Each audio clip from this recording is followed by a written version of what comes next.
Here we go, ladies and gentlemen. We're here. Welcome in. Mufasa is here. What's up, people? Mufasa's coming onto the stage. It's fantastic news. Because he is mean. Tech Ninja, how you doing? August Valkyrie, hello. Hero, Tech Ninja, you're my hero, man. Martox, how you doing, my friend? Stellatorian, how you doing? Sandro is here. Ole, ole, ole, ole. Howdy, Jim P.I. Panaman. Matako. Galileo Figaro. Sing it, people.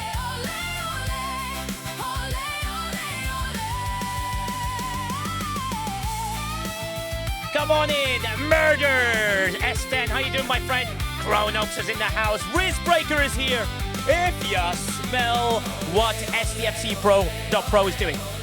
Panaman, thanks for your Prime subscription for 6 months.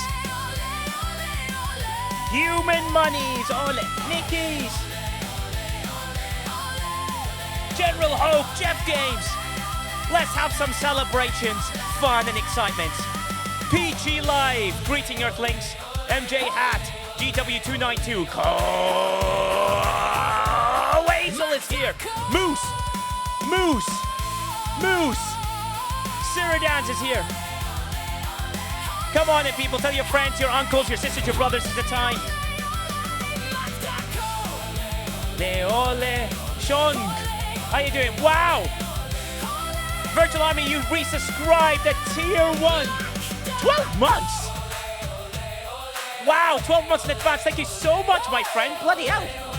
Ole, Matako. Come on in, people. Let's go. Nuts, King Gaza's here as well. My favorite mid-ops player. Here he is. Come on in, people. Let's keep the hype train going. Ole. Oh, sorry. Quasel doesn't like excitement. Ole. Come on. Colby's a hero, man. What's he doing all these?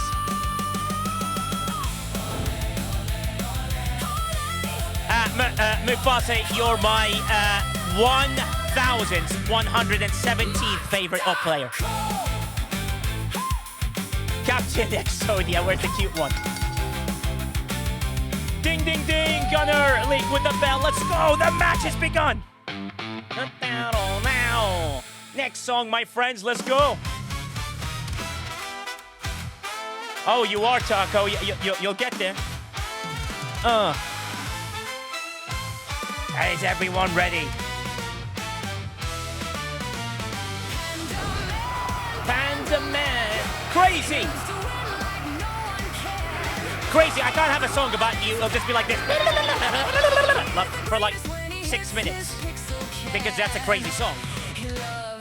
Right, Crazy? If I had it, it'd be like for like 6 minutes. And then that's a crazy song. Flossie, how you doing?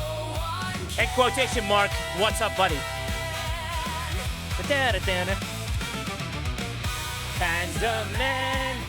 Man. Let me put the discount on. I never really look at these things. I better look at them more. Oh, I can't even do that. No, never mind. The fight to win. Come on in, people. Hey, I'll be back. Top Gunner, nay, never. Welcome in, people. Woo! Let's get those numbers up. Hey, Ghost Pepper, how you doing? I wasn't there, Benny Hills Road. Quasel was, and he'll give you all the story. And he'll give you in-depth details about the excitement.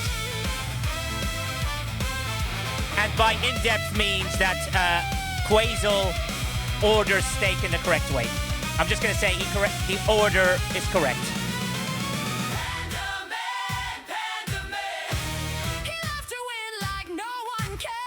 Chronox was there as well, but he refuses to speak on stage. Ghost Pepper, how you doing? Goofy, how are you?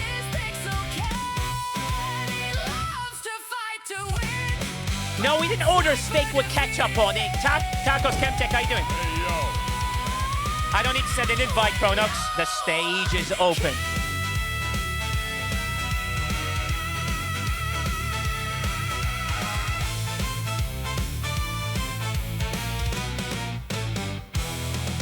Woo!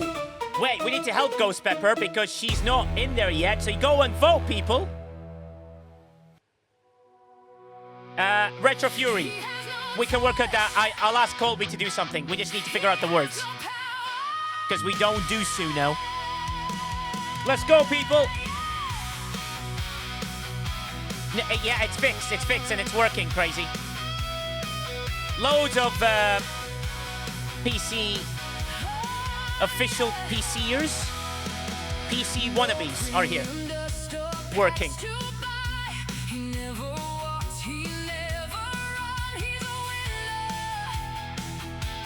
Of course, Retro. 40 seconds left on the hype train. What do we need? 2 subs or 600 bits, if anyone fancies it. 2 subs, 600 bits. Let's go. Virtual Army, thank you so much for your 5 gifted. It's always you, my friend. I really, really appreciate you, man. Honestly, it means a lot. Hey, yo!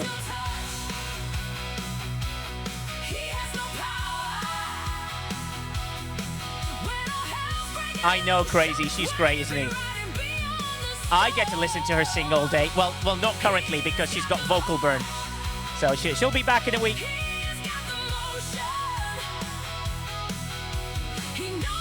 I know. Some chest infection thing as well is really difficult. Come on in, people. He's got the power.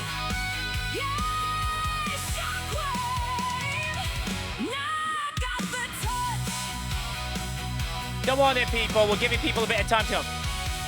She will get there soon. Batman Reloaded. Welcome in, my friends.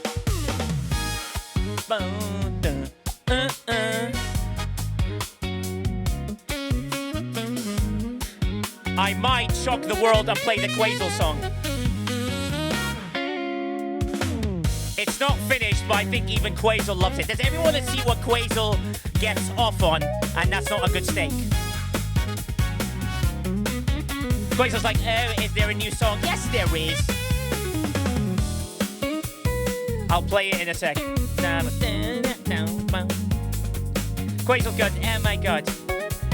So I asked Colby, what would you do for Quasel? Right, because he likes dancey, wancy music. So I asked her, what would she do? And she said, I would do this.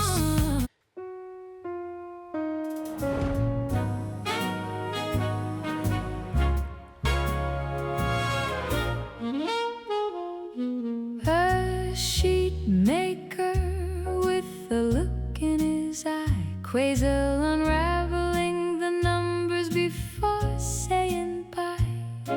Starships soaring through cosmic dread. STFC.PhD, where the fleet has fled. Photon torpedoes light up the dawn. Oh my. Trading alliances from dusk till yawn. Mining for resources in the quiet depths. Quasel maps the void with every Now, everyone sing with me. Quasel, ooh, la la la. Quasel, ooh, la la la. Sing it, people. Quasel, ooh, la la la.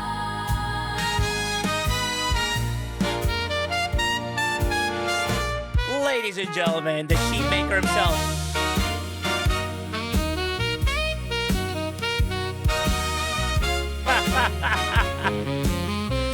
Ooh la la, Quasel.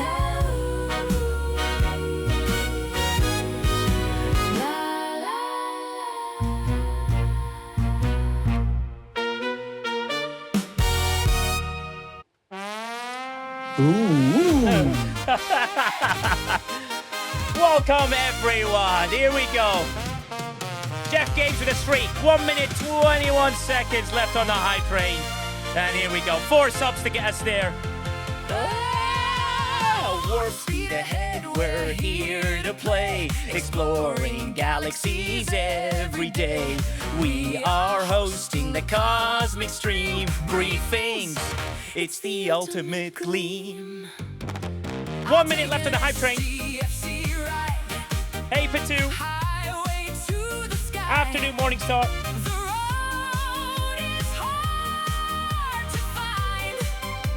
40 seconds left on the hype train. 4 subs. Keep on rolling.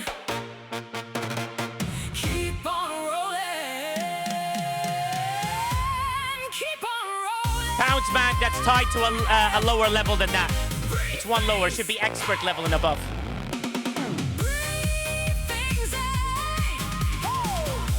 Hey, pieces of assimilation. 20 seconds, hype train.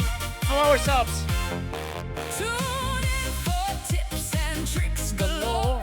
News, updates, and so much more. Hey, Broken Wolf. Exciting guests and interviews. Hey, Mickey the Moose. How you doing, my friend? Just for you. Let's fill Twitch. Come on, people. Let's get more people out there. Welcome, everyone, to Briefings. Today, we're going to discuss Quazel's visit to Dublin, the Alliance tournament. We'll also be discussing the galactic anomalies. And the 3 Spocks. What happens when they're in Tier 2?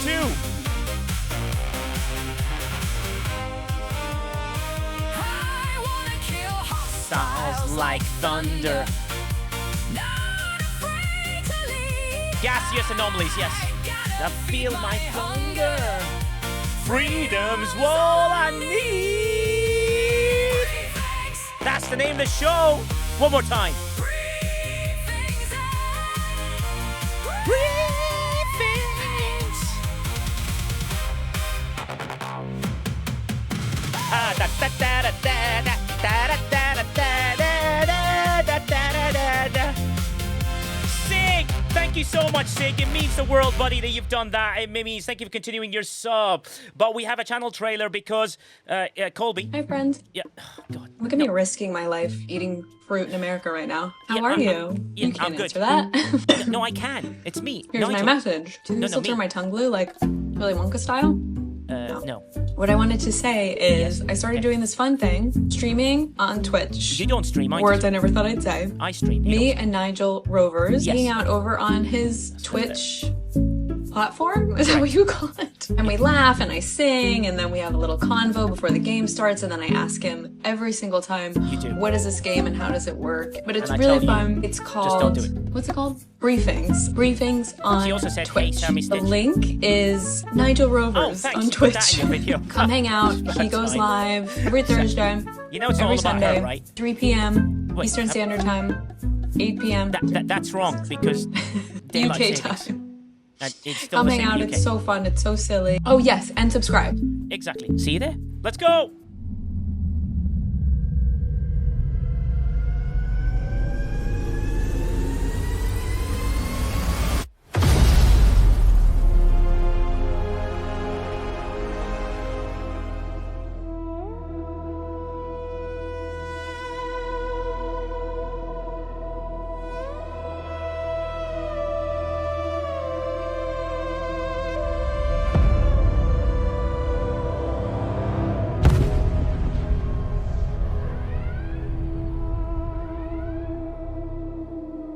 Go join on Twitch, people.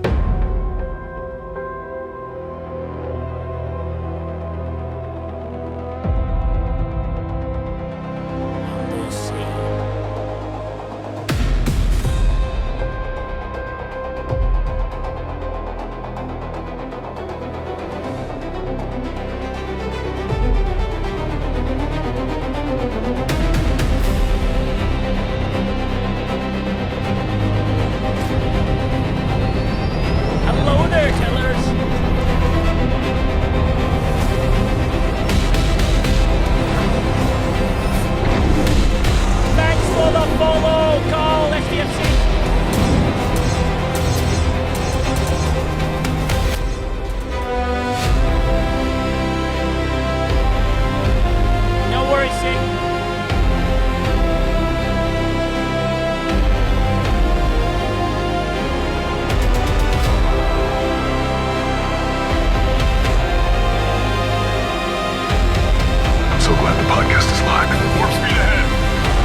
Welcome, everyone, to Briefings. Today, we're playing Star Trek Fleet Command, the game. And we've got a lot to talk about. I appreciate you all for coming in. What a moment this is. Yes, everybody, Quasel went to Dublin. And no, he's not going to sound in an Irish accent. You're all to my name is Quasel. I've got to move for some steak. Want to get across to get my little turkey. And get your steak. That's very normal. That is what Quasel sounds like right now. So if everyone's got a little bit of the Austrian with a little bit of the Irish, you end up with a mixture of that. So or nose. Yeah, to do this. Come back with it sober. Sober, yes, he came back sober there. Macalera Software gave me a tier 1, which means he loved my accent. Thank you, Maca Red Lobster. That is a amazing tier 1 sub for 7 months. He just went, Nigel sounds Irish. Yeah, you're absolutely right. Hello there. And I was like, oh, hello there. How you doing there? Said out to 28 moving, said for Costco, all that. The thing is, the question everyone has on their mind is, Quasel, when you were in Dublin, did you understand a single word anyone said? I don't know. Well, Maybe. I mean, God. I'm back safe. I got food. I got drinks. I mean, and we had some British guys with us. So, I mean, So, y- if you can understand Loop, you can understand the Irish, well, who knows exactly what people said. I mean, look, you set up a joke, and then Quasel flattens it with, well, I don't know, because, I was like, Quasel, a bit of energy around here. What the hell is going on? Do you know what I mean? Like the excitement. But It- it must have been an exciting trip, right, Quasel? The most important thing, did you enjoy it personally yes, first, more than anything? it's been amazing. It's like meeting all the guys. Yeah. We had so much fun. I had so much love connecting with all them. Like, it maybe it sounds weird, but it felt like a little bit like coming home, meeting old friends. Oh, I don't know. nice. I We love have it. never talked. We only saw each other online, but like we sat in that pub for I don't know a whole afternoon Yes. because we went for lunch and then never moved on and talked and talked and talked, and it's kind of it's been laughter, it's been joy. I love it. I If love it. only that would have happened, Dublin would have been a success. But now it continued then on Monday and Tuesday with awesome stuff. We will be talking a little bit later in the show. Um, it's I don't know. I'm full of energy, full of positive energy. Yeah, no, it's great, and I'm glad that you got to see it there. Because what a lot of people don't know, for example, is a lot of the design and a lot of the sort of technical work happens, in Europe between Barcelona and Dublin, because that's the main hub of operations when it comes to the design, the technical teams, and what they do, and everything like that. And so you guys got to see a fascinating insight on there of how they go through by process, how to do all these things. So it must be amazing to be able to understand, oh, I didn't know this or I didn't know that. And you Yeah. guys can hopefully share more information here. And with that, people can understand better the process and go, okay, cool. If we ask for something, how does it reach the chain? Where does it go? Plus, you were there, Quasel, when Alliance Yeah. Tournaments was having a hissy. So, which is probably good timing because then you can witness what red alert looks like or yellow alert or, oh my God, there's hardly anyone reacted, or there should be at least should be at least smoke. Yeah, and the key thing is how you doing, Green Tea and John Deere. But the most important thing is that you got to witness it. And I think that's a valuable insight to be able to educate people here. And with that education, we can give better feedback. And with that education, we can now figure out, okay, maybe we don't ask for it like this. We ask for it like this. And it'll get a better chance of getting responded. This is vital information to help everybody to make a difference in the game. So, I appreciate you for going there. And it's really amazing that it turned into a few of the EU CCs going. And that makes a huge difference for everybody else. But yeah. Tell us about it, Quasel, and how it sort of began. Okay. What was your Or start? do you want to talk first about the AT stuff and then we go to the more positive stuff? Ha ha! Oh God! So we Thanks. can like. Oh, God. Do you know what I mean? It's like people like I'm trying to get him straight to the point, and then he's like, "Oh, let's delay a bit later." What are you delayed for? Quasel Yeah, clone number you, 3. you need to keep up the suspense a little bit. Now you have to make it interested, Yeah. and then we can. Yeah, exactly. Like, Yeah, and the thing is, Quasel, look, Alliance tournaments, they reacted beautifully yeah. to it. Did they react? You know, they saw the issue. They obviously figured out what the issue was. I mean, I could see behind the scenes what they were trying to do. The live ops team was giving, the best they could. They can only go so Hmm. far. They had to wait for the technical teams, and once the technical teams gotten up, by the time reset happened, we've had the fix and everything in the Lions tournament. In quotation marks, crazy. Are you there for my quotation marks? In quotation marks, kind of work, right? So, all the buckets in the right places, everything's working as intended, and everything's in the right spot. And you're like, amazing. And the rerolls did there. The task reset, all of that, they attempted a few things.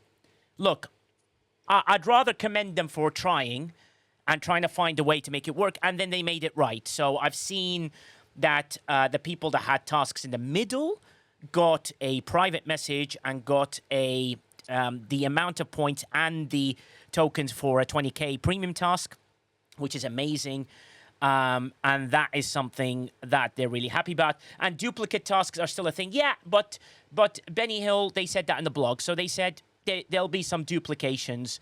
And that was something they made very clear before it started. But everything about it, after day one, works. And they are going to give the comp. Yeah. They're going to do everything with the comp. So praise for day 2, 3, 4, and so on. And amazing praise for extending the store for 7 days. What does that mean for you? That means if you pull it on, if you pull the Raw Reaver BPs on day 1 at minute 1, you have a chance to pull it on day 7 at minute 5, and then you need to by the seat of your pants to see if you can make it to the third pull, which I doubt you can because it's 7 hours and 23. 7 days and 23-hour cooldown. So you're like, 22-hour cooldown. So you've got maybe no chance of a third pull. But at least they acknowledged they did it. They didn't, change the cooldowns. They didn't do anything like that. And also, did you see the amount of rewards they've duplicated for Alliance tournaments? It's amazing. But what are your thoughts over there and how you experienced it, Quasel, from that side? I mean, you know, time-wise, we were out of the office when Alliance tournaments dropped, kind of, because Okay. Scopely had a meeting, an internal meeting over there, and we were kindly asked, to step out, of course, Yes. and met the guys later on at an open bar, and they were kind of focused on conversations about bigger things and other stuff. Great. So we had a short conversation about it, and the comment was like, "Yeah, they tested it. It worked on the test servers. That might be related to maybe they need better test servers. Yeah, and Um, also it could but be... it worked for them, and it's always. And we'll talk a little bit of it about infrastructure maybe a little bit later when we're talking about Dublin and stuff. Sure. Um, environments are different, and it's something a matter of cost. If you can duplicate the whole environment, I mean, and they would need kind of to clone a full region to have a full picture, and then you don't have to load, or you invest a lot of money to have to load. But then it's always constraints. So am I happy that they launched it? Like I was like, oh my god, Yeah. and that while we were in Dublin, it was like first case. And there's nothing you could do. um, You're kind of stuck, basically. You're yeah, like going, yeah. what am I supposed to do with regards to this? I can't solve any of this. Yeah, And you're because you like, sent me the message. You were quicker than myself because I didn't yeah, check because you were still talking to people. I was like, no, what the fuck? How yeah. did that happen again? But they But it kind of, happens. But the thing is, they kind yeah, of solved it. And the thing is, Quasel, the thing that's key, and I'm going to show people here in the game, not only they solve it, I'm just trying to get past the 16 ads that I've got to click on before I get to my game. Because, yeah, apparently I've got to buy this pack, that pack, and this other pack as well that I forgot about.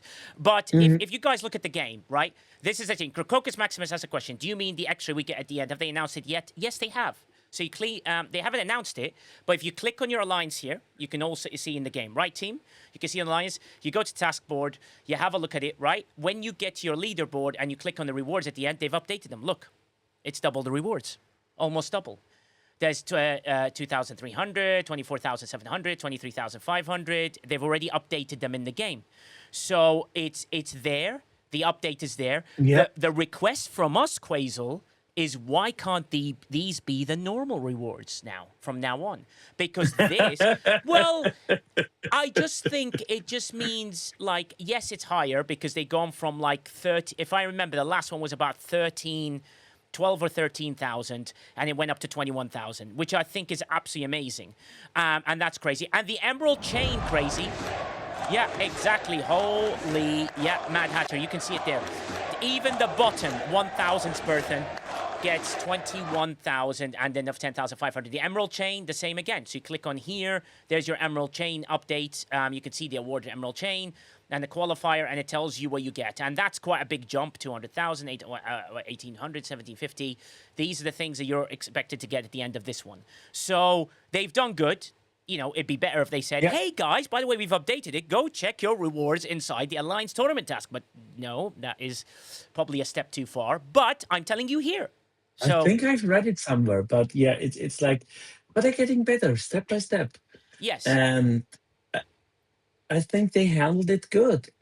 Because you can Yeah. react immediately. Some people said, whoa, it took them, there's an issue. Then, of course, it goes internally. It's immediately on their boards. Yes. Then somebody goes and triages it, checks, okay, can we remedy it? Is there a way we can fix it? Or Yes. do we need to stop it?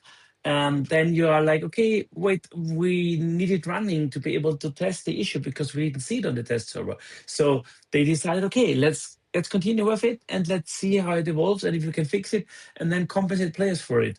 So yes, a few players might have been lucky and have doubled their tasks, Yeah. and some lost one task that was in progress, but they have gotten a comp for it, to my knowledge. Yeah, so they got a comp uh, to the value of a premium task, 20k, no matter what they were doing. So it's a value to a 20k premium task. So that is, these are not premium, they're legendary. But 20k premium task, the 20k purple one is the one that they got the comp level for, which I think is fair for most of the people, except if you were in the middle of the 20k one, but most of them are spend. So you would have thought you'd spend, push the button, accepted, which I think would be great. Also, Quasel, Floyd Divino has a major question about the game, and this is directed at you. Quasel, is there any truth to the rumor that Minnie Mabel pushed a button and broke the game while she was in Dublin? I can neither confirm nor deny exactly that she might have pushed things. Yeah, exactly. So Minnie Mabel has broken the game. Just to confirm, everybody, Minnie Mabel, if you just didn't push that button, it was the other button you're supposed to push.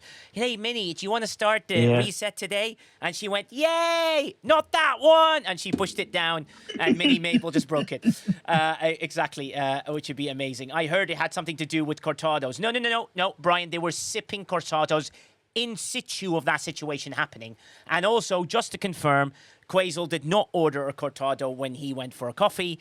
He ordered a caramel frappuccino flat white thing with like syrup and biscuits on top or whatever. Mr. Posh Boy here.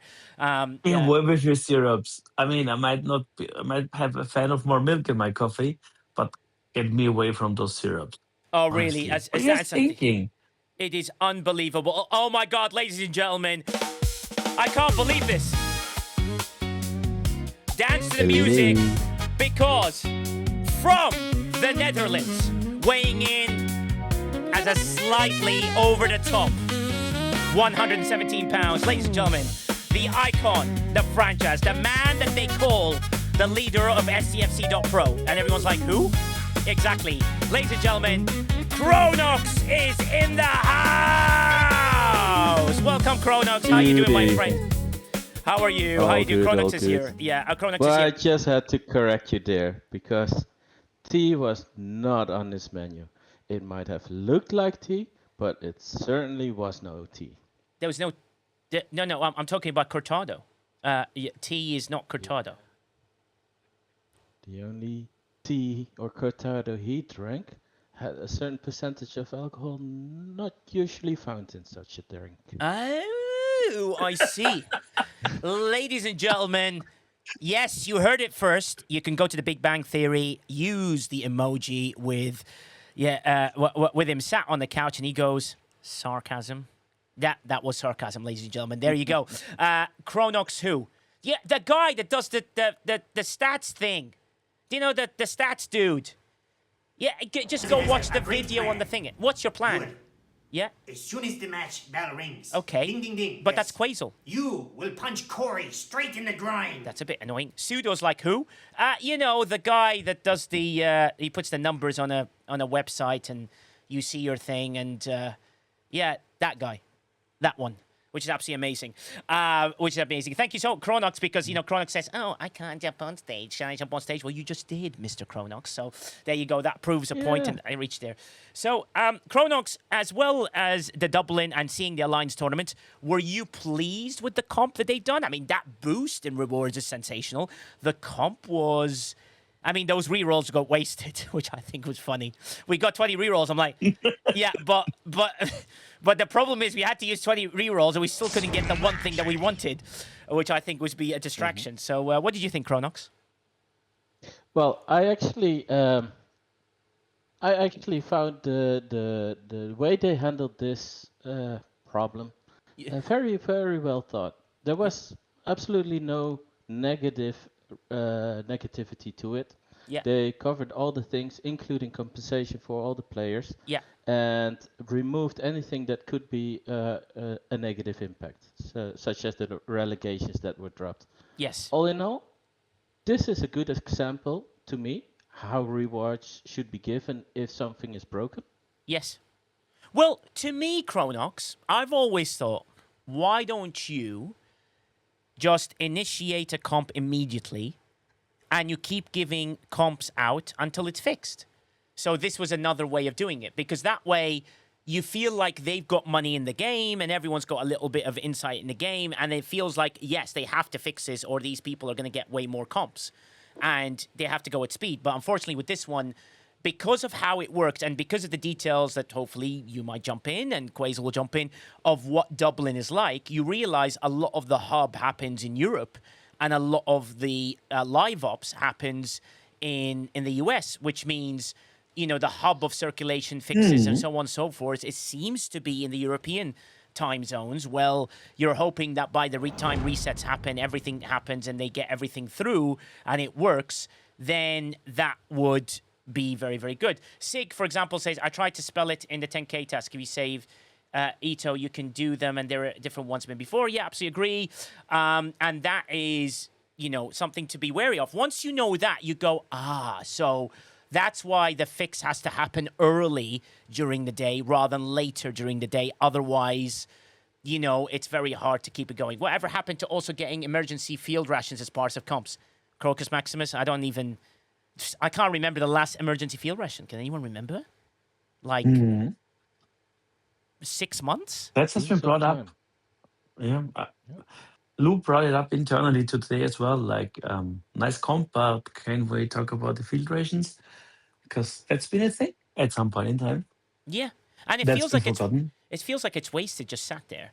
And that's something that you could do more. So you'd be like, here you go, guys. Here is your 20 rerolls, which you have to use to get your one task. And the sarcasm there, and the passive aggressiveness, Chronox. I'm sure you noticed that one. I just kind of jibed a little bit. It's a finger poke, right? And then, oh, by the way, here's some field rations. And then they give you like 8,000, whatever it is, so you can pull something out of it. I think they did one 2 months ago, but that was probably, oh yeah, I don't know. I can't remember. Lumzinga comes in here and says, nerds. Well, you're a nerd, so while you're here. CDBTU is also here. He has survived from his trip to Dublin. I heard that on CDB's stream, when you guys listen to it tomorrow, remember to follow him and go watch him tomorrow on Friday. Same time as I kind of start, maybe an hour earlier. But CDB has got an amazing thing. He now has picked up an Irish accent. Yes, he did. Thanks, CDB. So CDB has agreed to do his whole show in an Irish accent. So, oh, assimilation. Oh, board cube. So, yeah, there you go. CDB2U will be doing that the whole stream. And in the background, he will be playing classical Irish songs because he's now fully Irish. And he will be wearing green when his green screen is green. So you may only see his head. So I think that'll be amazing. amazing. Papa Yuki says, when are we going to remove all the PvP limits when grouped is tagged in KOS? When? This is the first time I've heard of it. So let's send it up the chain and we'll send this feedback on as an idea. Was that Yoda? No, that was an Irish guy trying to speak like this, their virtual army. Don't you know how to speak to these people? Oh, yeah, but you're Scottish, so you're like, chicken whatever.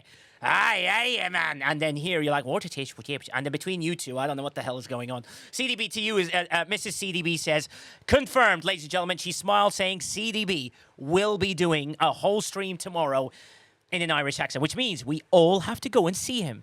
That is 1 hour before when I usually start on a Friday. So we will go there, we will watch him, and then that will be amazing. Oh, great news. Mrs. CDB says Quasel did not speak at all during 3 days, so she's here to listen to him because she misses his voice. Just like Miles O'Brien. Exactly. Peachy lifestyle. I knew that was the key with that. I would like if they did different colors between unfriendly and enemy, though.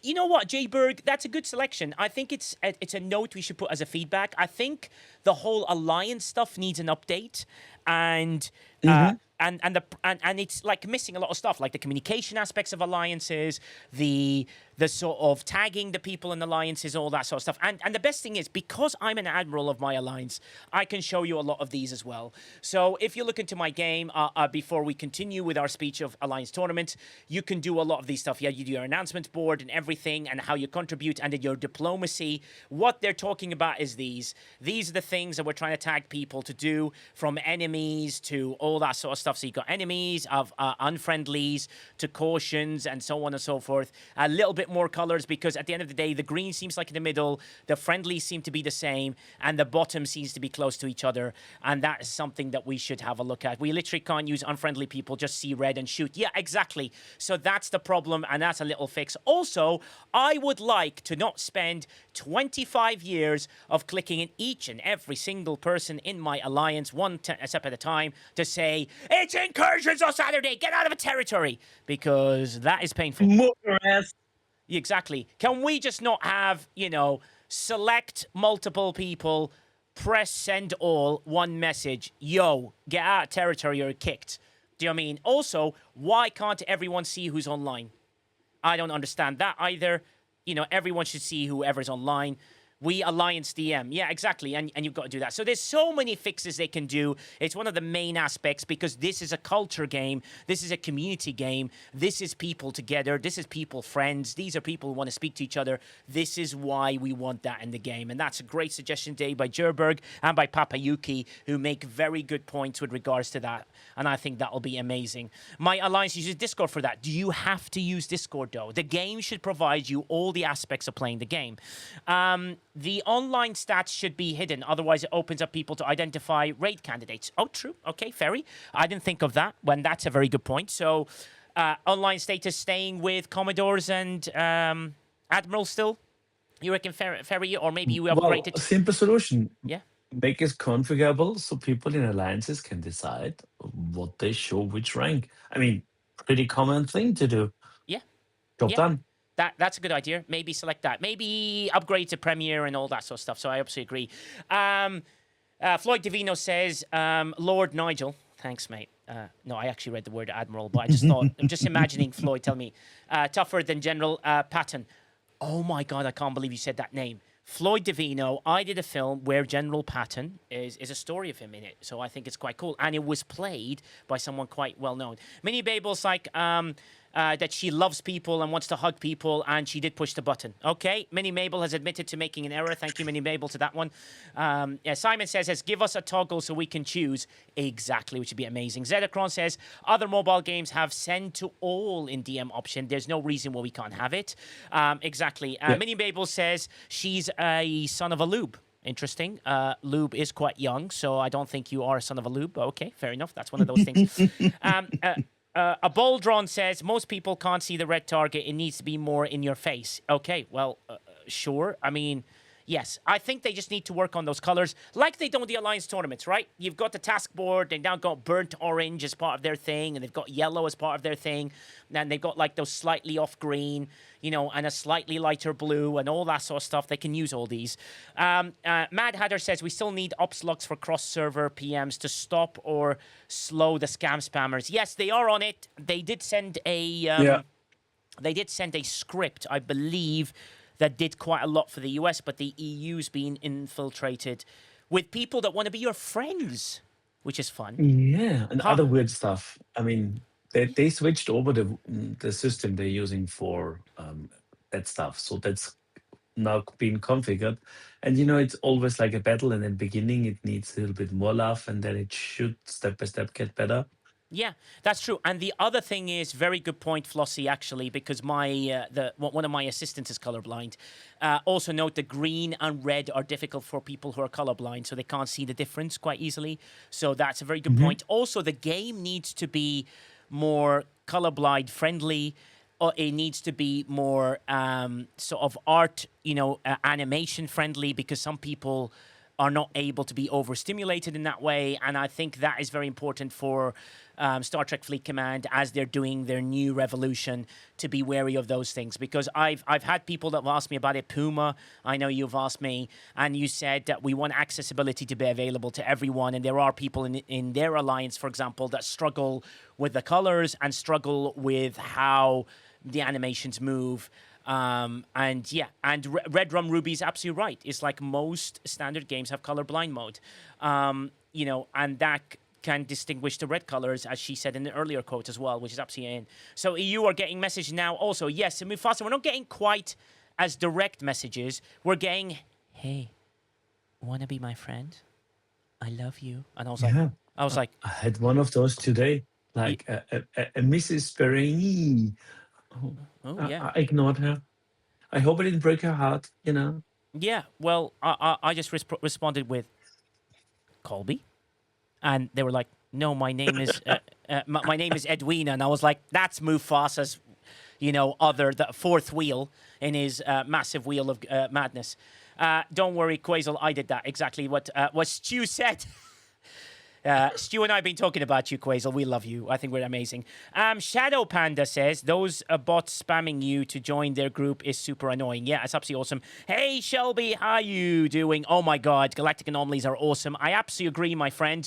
I managed to rep grind quite a lot because of them, which is amazing. Which would be amazing. Minnie Mabel says she will stop sending Lube them. Okay, interesting. You chose Lube, not me. Fine, Minnie Mabel. Yet another mistake, but that's okay.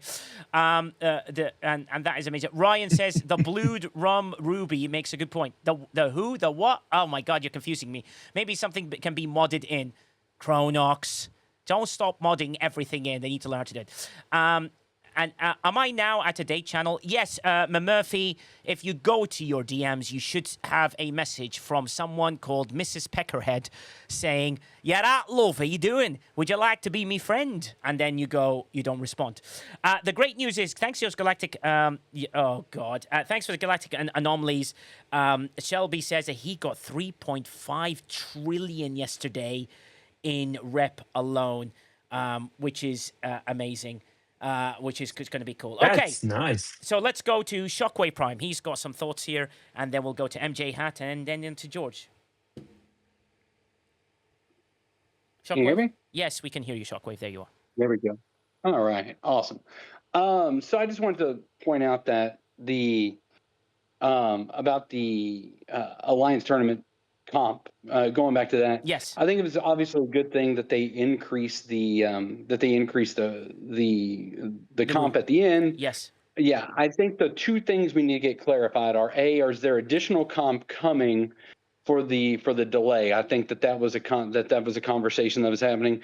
And the other thing that we need to figure out is, will that apply to Emerald Chain? Because Emerald Chain is technically a reward. Yes. So will the Emerald Chain be replicated as well? And I think that those are the two things that we kind of need to get figured out before we celebrate the comp. And the reason why is because this is the third Alliance tournament in a row that has kind of been released in a snafu. Yeah. Sure. Yeah. You know, and yes, they've comped each one. I get that, but at a point, a pattern, you know, proves are you really working on this, and that was my point for, you know, upcoming events. You know, in the next month, in the next week or two, there's going to be another arc fall, and I will be 100% honest. People have heard me say this. Mhm. I'm not impressed with the list of bug fixes that they've done over the last two patches, whether it be Yeah. the mid-month patch, going back to the last arcfall. And we're supposed to be in a quote, not a quote, but a supposed slowdown period. Yes. So when you are having issue after issue after issue, but still, you know, the list of bug fixes is not growing, or at least on the surface of it, I think there's some questions that are fair to be asked, Yeah. and what? I'm sorry, Shockwave. Top Gunner just wrote a doozy. Oh my god, that's so funny. He wrote, "Yeah, but you can't minimize all the hard work that they've done." Right? Yeah, you can't minimize all the hard work that they've done. But, Oh my god. and I will say this. Yeah. I will say this. I know that there's ownership on the back end. Every time they make an announcement, there's an ownership. You know, I've talked to individuals that have showed some ownership as well. They know that they haven't done well. But acknowledging it and then coming forward and doing additional things for that, those are two different things. You Yes. can take ownership, but you also have to show ownership in action. And I think that that's the thing that they're missing right now, because there should still be a comp that is issued for all the day one issues 3 times in a row now on Alliance tournaments. Yeah. Like this is where there is smoke, there's fire, right? There needs to be something done to show the players, hey, we are not intentionally trying to waste your time. We are trying to get our house in order. And I think those are all fair things to ask. And that's all I've got. Yeah, no, that's absolutely true. George, you are next before we go to MJ Hat. George, go ahead, my friend. Well, then Shockwave's gonna be really shocked. Uh-oh. Yes. I think that some people seen it in MJ's and a couple others. Yeah. I was frustrated with the AT at the beginning. I did lose. I thought I lost. Yeah. Well, they did actually reach out to me. Scopely did reach out to me. They did comp me twice for my losses, because we figured out. Plus, I did get that extra comp yesterday for a third one. Oh, So nice. if you talk to them professionally and reach out to them, their culture has changed a lot better, because it was a lot less and more easy talking with them and getting what I needed repaired. It took a little bit longer because it took 48 hours, but once they did, the community managers got back to me. They did help out. That's amazing. And they did help out quite a few of my members in my alliance. I said, these are their members. I gave them their game player IDs. They reached out to them, and they did took care of it. Yeah, exactly. No, that's amazing. That's great that they've done that, because I think it's before we had to argue. They're only right to do that as well, because some players will feel hard done by, and sometimes just players with trying to get player sentiment back to give yourself the time. Remember, I've said you've got to earn the time. You can't just say, oh, look, we've made mistakes, we're starting again from scratch. No. You need to earn that trust. You need to earn that time. You need to earn that with players, and that's the most vital, important thing you've got to do in the game. Shelby even says that they're batting, a 0.5 this month, and he says the GAs went off without a hitch. Alliance tournament is better after day one. And things seem to be working in a good things. Ghost Pepper says, hell, even other games gave comp just going into maintenance, but just let's make up for things. Shadow Panda says, the majority of players, it seems that there is there's no work being done, but it feels like people gave up. If they just want to show the players it's work being done, fix the bugs on the ghost ships. Yeah, exactly. So Shanda Panda, they need to do more. Hey, Asian boy, they need to do more with those things. Minnie Mabel says, Mufasa, in my opinion, I think they're constantly trying new ways to engage players and listening to all your feedback, which is absolutely amazing because, Minnie Mabel said, what you got to do is watch these people, check the community and find all the advocates around there to try and represent the people from everywhere, from every community at every ops level, which I think is absolutely important to do. And Yop Lobster says, I will say customer support has definitely shifted towards assuming the player is right. Yeah, which is great. That's a great shift, which is great. And then I've delayed you guys long enough to go to MJ Hat. Go ahead, MJ, you're next. Okay, so Alliance Tournaments comp, I'm very pleased with what they've decided to do. Yeah, day one was a kerfuffle, right? Like, it was absolutely broken. But guys, we've been through a lot. So I think missing a couple of tasks, sure. I'm happy to get a comp on that. That's wonderful. As long as it's getting better in the back end, moving forward, Yes. that's what's important because we're breaking things every day, but we're also putting them back together. So it for me, we just have to be patient, man, because it's going to get better in the long run. Yeah, but also you may have to break the bottom of a tower just to kind of rebuild it back up. So there are times where they 100%. have to pull the code from the middle or the bottom to be able to rebuild it and do it with a live environment where you can't really shut down for a long enough time to be able to do it in the length of time that you need. Sane! How you doing, superstar? How are you? Sane is here, ladies and gentlemen. She's one of the most loveliest people ever. Tomorrow is her birthday. Tomorrow's Sane's birthday, so make sure you guys give her a follow. She's absolutely lovely. How you doing? Tomorrow's her birthday, so go out there and cause havoc. She doesn't like more than 30 people in her stream, so when you if we can send 100 there, that's gonna be chaos. And cause exactly whoever shouted that. Yeah, good redeem, but I don't react to scare tactics very well, and also I put that right at the top. So that failed miserably, which is absolutely amazing.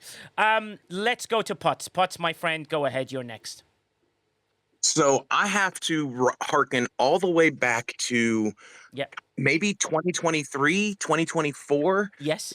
To go back to a comp that was comparable to this. And that is when they gave us a full month's worth of elite tokens or whatever. Like we got like 400. Yeah. That was the last time that I could say that the comp was better than what I thought. Yeah. Okay. Now, yeah. How about the spare battle pass? That the month where we got an extra battle pass. Was that one? Sure. Yeah, I don't think that was the same one, but those are the two that I kind of think of when I'm thinking of good compensations that actually exceeded my expectations. Now, I want to quote Churchill here and say this. I love this. This is not the end. This is not even the beginning of the end. Yes. But just maybe this is the end of the beginning. And what I mean by that, and what Winston meant by that, is that we have turned a corner. Okay? Yeah. We may have hit a nadir. We may have hit the bottom. I think that we have, and we have turned a corner, and we are now going up. We are now going in the right direction. It has taken several months to turn this corner, but I think that we have done that. I think that we have reached our bottom, and everything else is now going to be going up. You take the fact that they gave us 20 rerolls, the fact that they gave everybody that had a task mid-run, even if they completed that task, they gave everyone the benefit of the doubt and gave them stuff.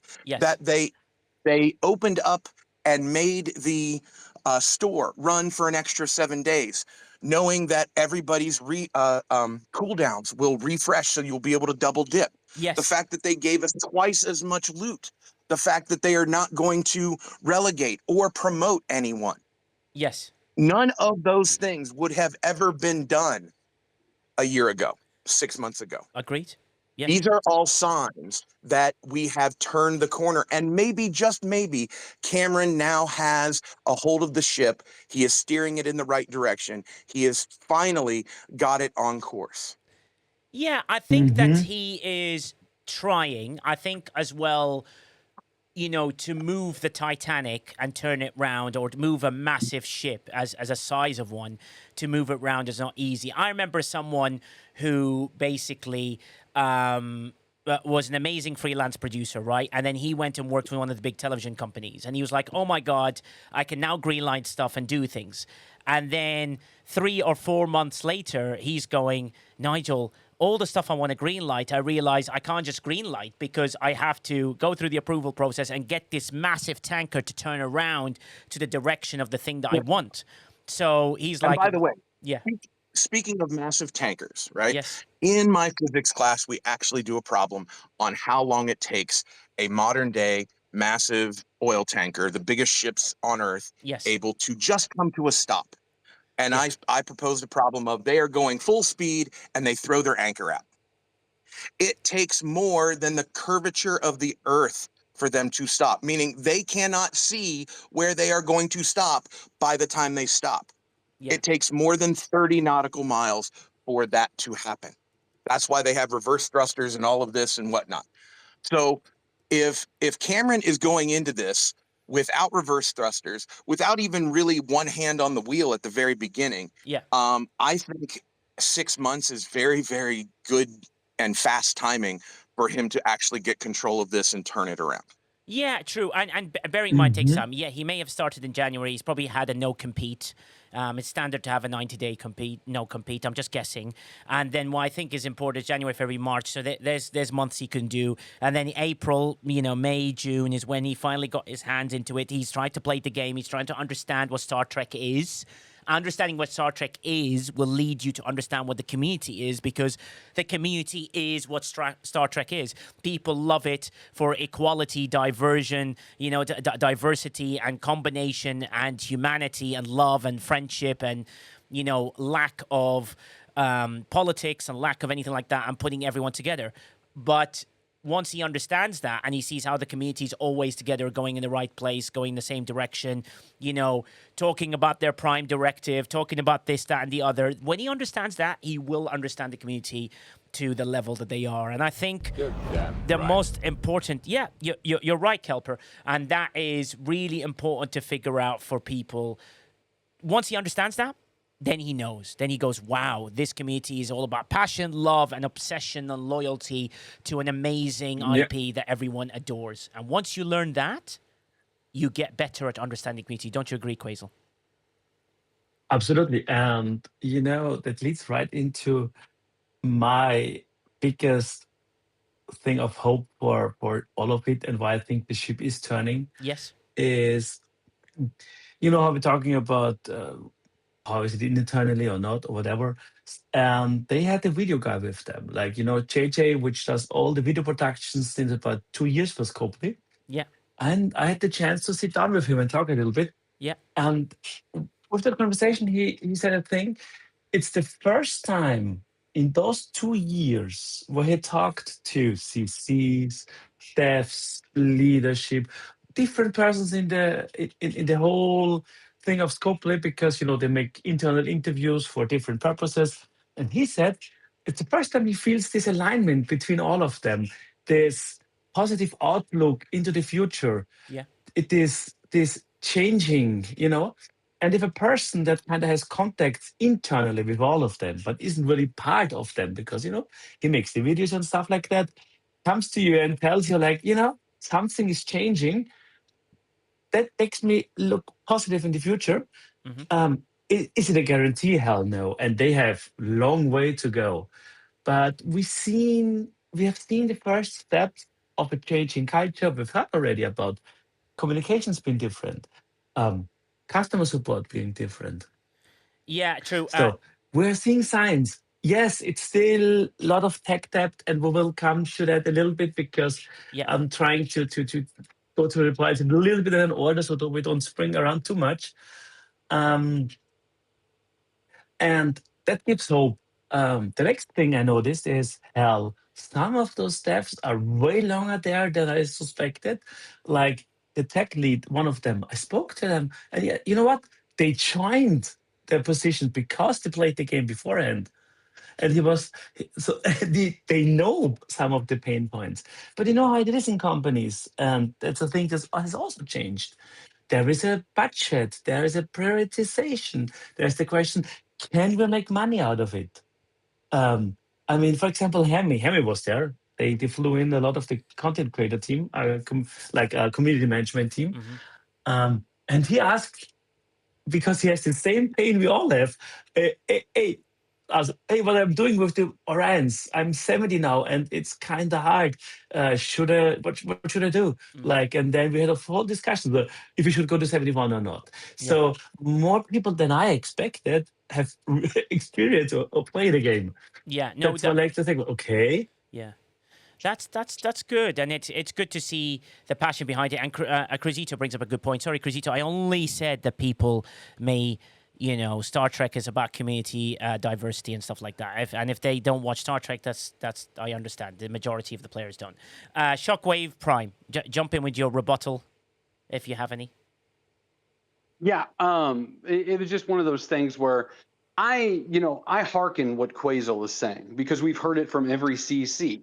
Every CC has told us there is a culture shift. And from a conversation I had yesterday, I can at least tell people that there is ownership. I can testify to the fact, me being a non-NDA'd individual who had a conversation with somebody yesterday, I can testify to the fact that there is ownership. There is a push of what the heck, how did we drop the ball on that? There is that. Yeah. But there is also the fact that we, as the average players that aren't CCs, we don't see that culture change yet. Yeah. You guys see it on the back end. We don't see it on the front end yet. And that's the problem. The problem is we are hearing about a culture change. We are hearing about this. And yes, maybe they've done some good things right with the comp. Sure, but a broken clock is right twice a day. So it's one of those things where we keep hearing about the culture change. Yeah. We keep hearing about this. And I agree, there is one, because there was never a world where I would have had a conversation like I had the other day with somebody. But after that conversation, I can testify there is ownership. There is a little sense, I guess you would call embarrassment, but also to not as many. I'm just one person. There's not the general flow of people out there that see or hear what I see or that we see, or certainly that the official CCs see on the back end. Yeah. So that needs to be echoed more to the masses, because right now we're just taking the word of a few individuals that there is a culture change. It's time for people to stop saying, and it's time for people to start doing. That's the issue in which we're faced with today. Yeah, I agree totally with you. Yeah. If you allow me to respond on that, at least.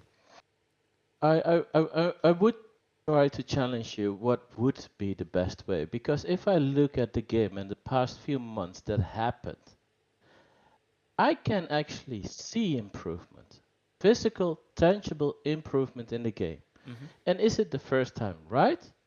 Maybe not as much as we hoped for, but there's no doubt anymore that they're working on stuff to enhance the gameplay of the user, of the players. Yeah. So, whilst knowing this is a process, right? It takes time. There's many people involved. Over 600 people are involved in this game. Yeah. Knowing that there's multiple teams all over the world. It will take time.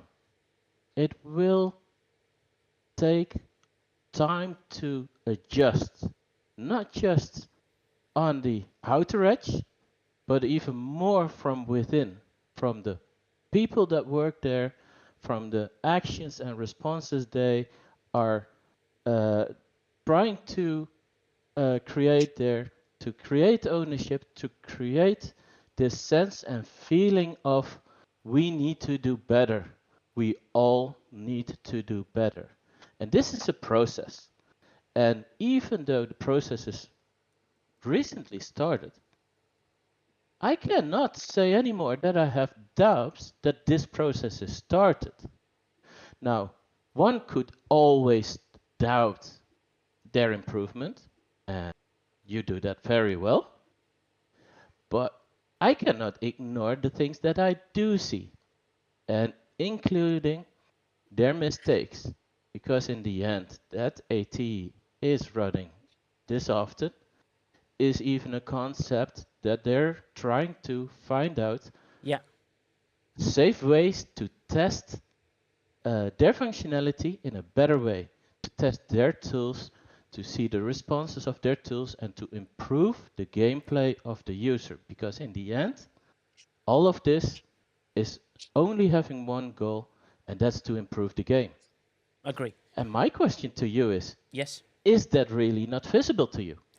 So I agree with you that there have been changes that do work before you come in as Shockwave Prime, and I understand that those changes, to a certain extent, yes, but people just want to be able to log in, be able to kill hostiles, be able to move around, be able to mine, just do the basics, be able to communicate with their team, which the Alliance chat hasn't been fixed in APAC for God knows how long, and also around Europe and the world, where some alliances are not able to communicate with each other, so they're forced to do it in a different way.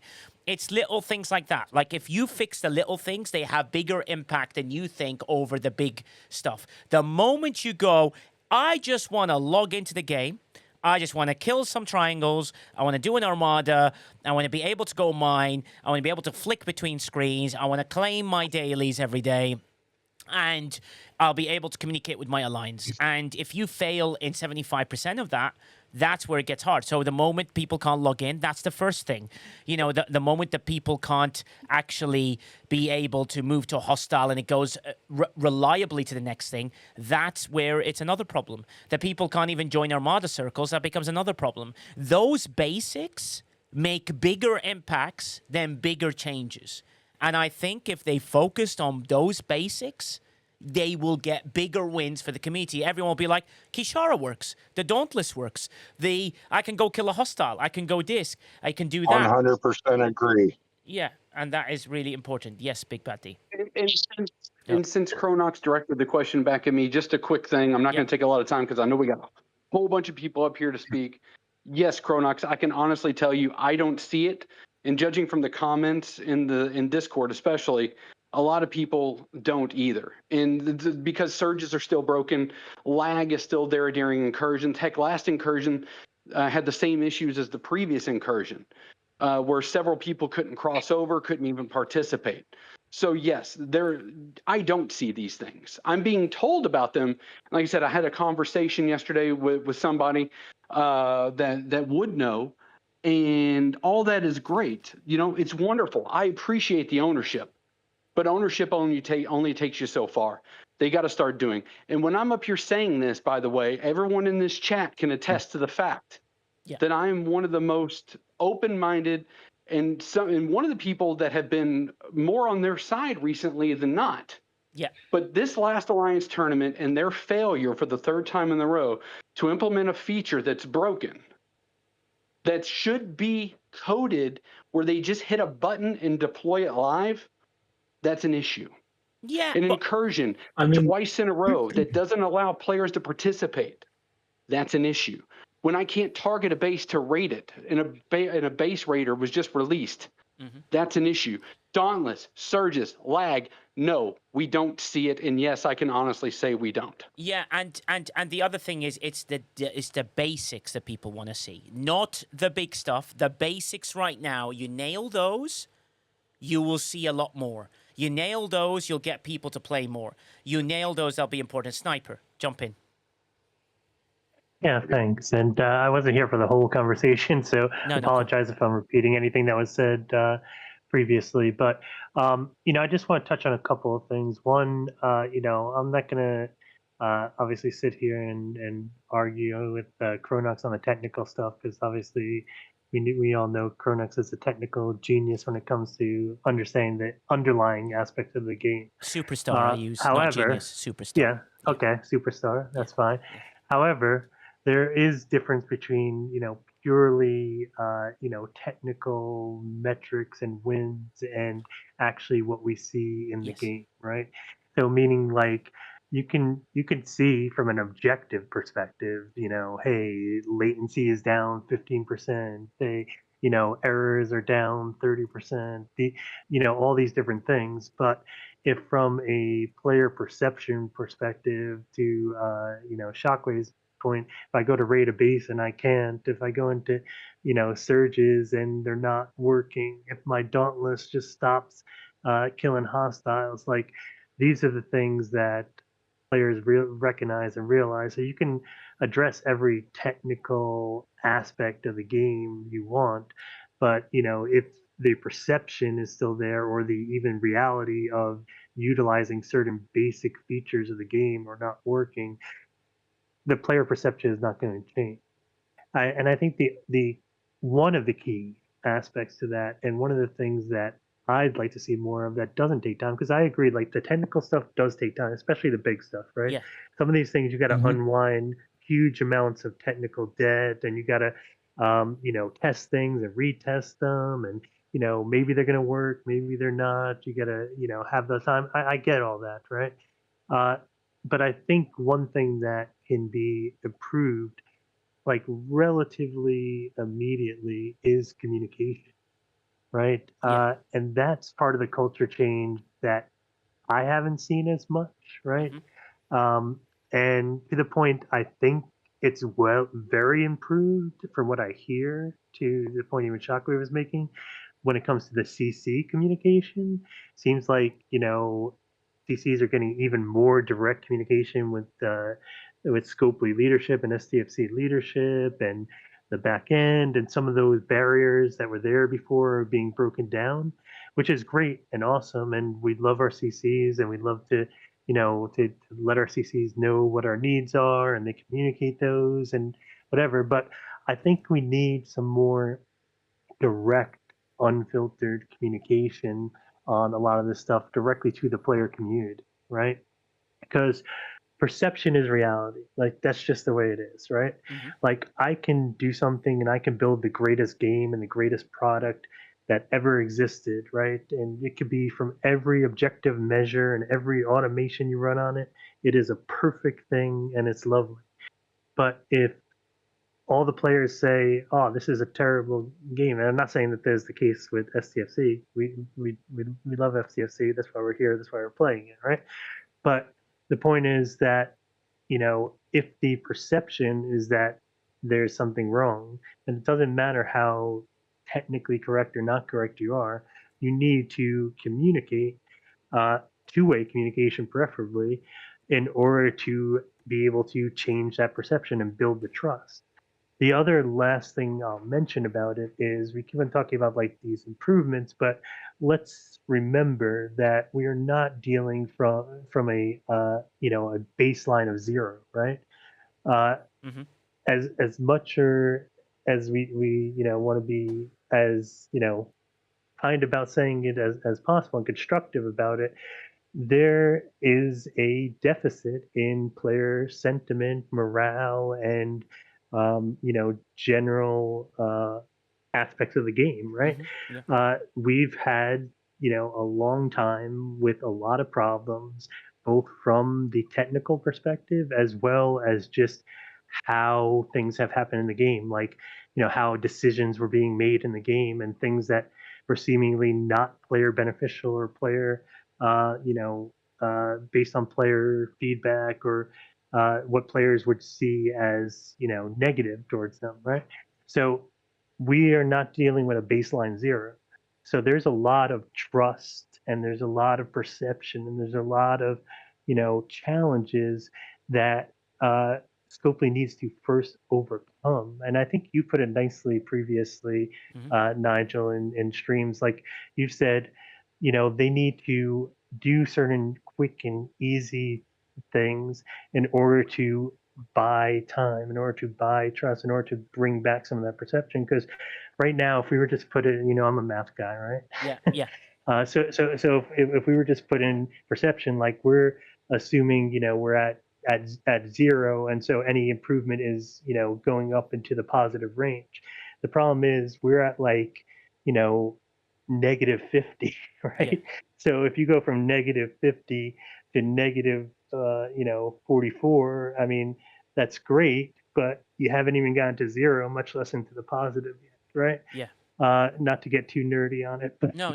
just that just to put it on kind of a scale of where we're at, right? So I think that's the problem. Like things like the technical improvements, a lot of this stuff would be considered table stakes, right? Like we expect an event to run without major technical issues. Like Yeah. there could be some minor bugs here and there and different things, but we don't expect the event to be like what would be considered full on broken at Yes. launch, Yeah. right? Yeah. Like if you improve something to say, oh, we just launched something that is not broken, like okay, that's table, right? That's not something necessarily to be celebrated, No. right? No. That's No. like, Yeah. okay, well, where do we go from here? Like, I mean, that's awesome. Now Yeah. we're getting closer to zero, but where do we go to actually get into the positive range? So Yeah. I think that's where the disconnect a little bit is, right? Is that Yeah. we're at that we're in that negative part of the number line, if you will, and we need to work our way back to zero, i.e. Get to the point where the game is stable from a technical perspective, and that will take some time. Yeah. But to bridge that gap, they need to, in my opinion, do certain things, and one of those things is communication Yeah. improvements in order to start getting back to that baseline zero. So then, as they're doing improvements, those could be perceived as positive by the community, right? So that, I know it's a lot to, Yeah. to think about, but that is where I think we need to Yeah. go. And Yeah. Go and on. maybe you can shed a little bit of a light on some of those things. That's why I tried first to talk a little bit about what had happened there, and then you can say, okay, that's bullshit or not. Um, and I'm not saying they're doing good. I'm not saying it's all roses and sunshine, but I mean, we're at a bad state, and we have the first signs that they're working on it. So, is it fast enough? I don't know. That's for everybody to decide. I can tell you, and it will become more visible step by step to more people because they can talk to everybody. For example, they have hired two new people for the community management. You have seen them on the Discord appearing.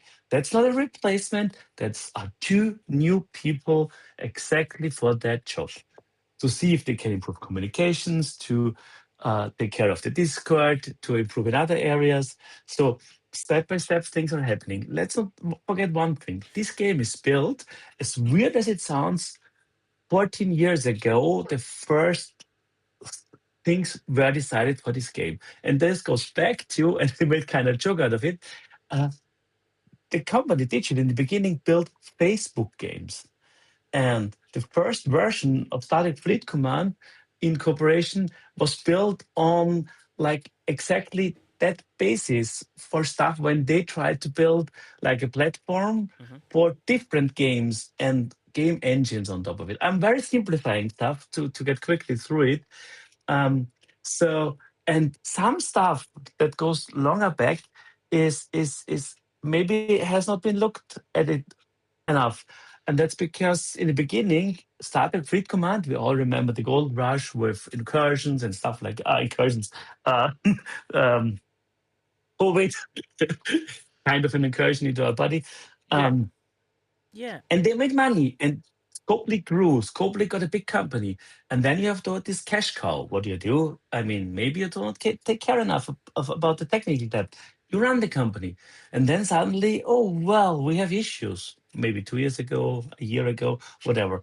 And then tech debt keeps on piling on top of it. And then they start like doing an open heart surgery. And that's not easy. Getting rid of stuff that's been cited maybe 10 years ago, Yeah. but tech was a different level and the game was built for a different thing. That's not an excuse. That just explains how we got here.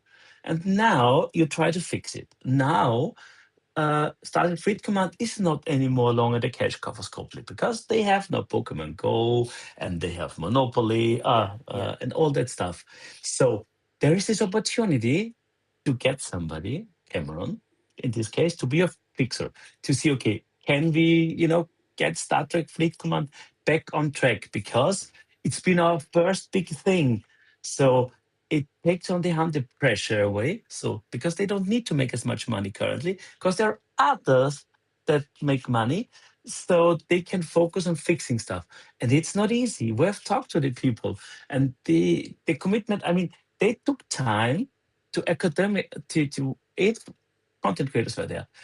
Most of the time, there was at least the same amount of staffers in there. Like, it wasn't only a talk with one tech guy.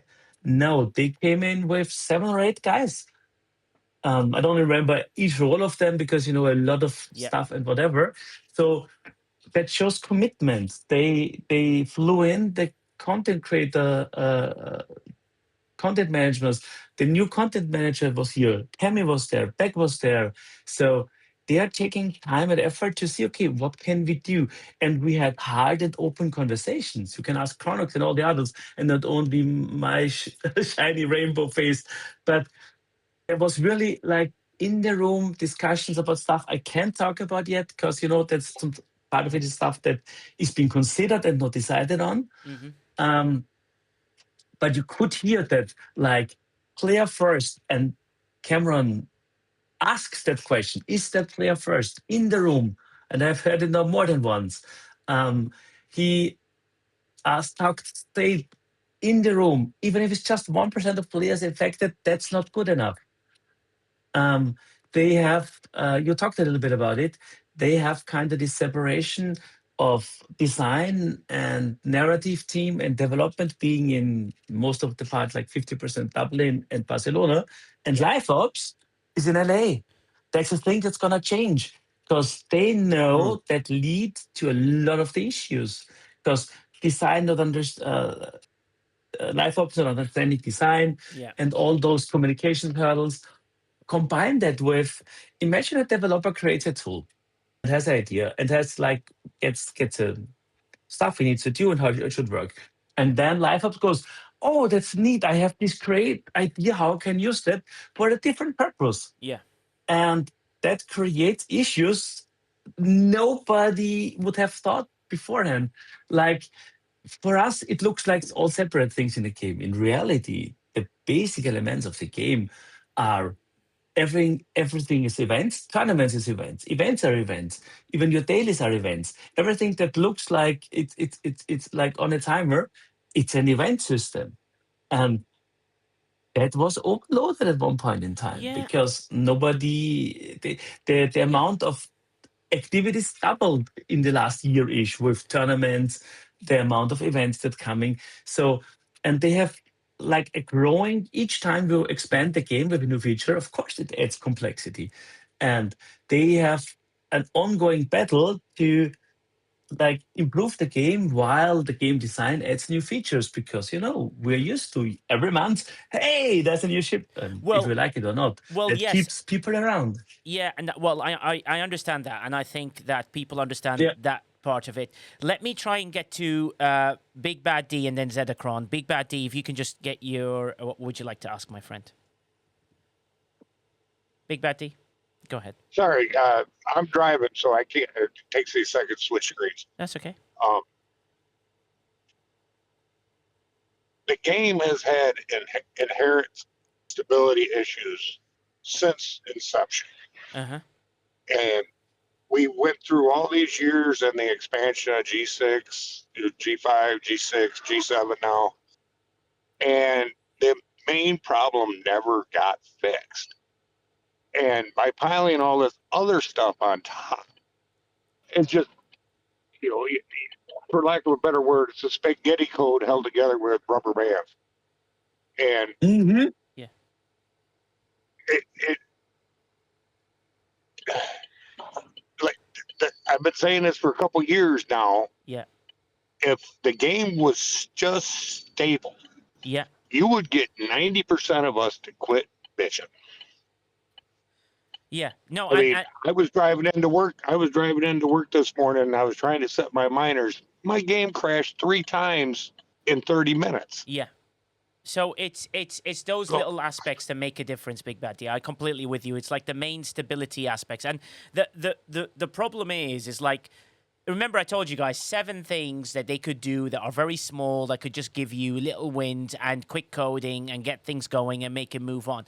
Now, you know, putting my hand up here, don't know how much coding really is required, but those little things make a huge difference to try and get people to believe in the changes and to give everyone the time. Hey, Dark Street Gaming. So Zedacron, if you don't... I have noticed some improvement. So I'm happy with the improvements that have happened. Mm-hmm. Is it perfect yet? A long way away from it. No, absolutely. But it has gotten better. No, and and I see it going in a positive direction. Like oh shit, brain fart! I forgot who said it, but anyway. I get it, Big Bad D. I think let me be there to help you out. But yes, absolutely correct. And it's going in a better direction, and the tanker seems to be moving in some sort of direction that's pretty better than what it used to be, at least. And it's not just the code. Peachy Live says, looking at the inventory, you can see way too much legacy serving no purpose, which is why I think this Voyage of the Void and the Interstellar Dominance is introduced for you to spend all things. But Kingslayer hits the nail on the head. He says they need to figure out how to retire old loops and stop, adding new ones while you're retiring a loop, but you need to retire one while you're adding a new one at least. And every time they introduce a new loop, and now they've got loads of things around, and those are the things that are really, really important to do. Zedacron, anything you'd like to pop in with, my friend? Yeah, I don't want to keep on harping on Alliance tournaments, but I want to give Scopely credit where credit is due. Cool. I did point out 2 tournaments ago that Scopely turned it into spend $3,000 to complete all 20K tasks. It's not like that anymore. So kudos to them to making it less of a cash grab than it was. Yeah, great. But at the same time, we can't ignore the issues with the Alliance tournaments. Yeah, you can't ignore the issues. It's been launch every single time it gets turned. Every time the switch gets turned on. Yeah, exactly. I mean, Riskbreaker saying hardly anything didn't change though.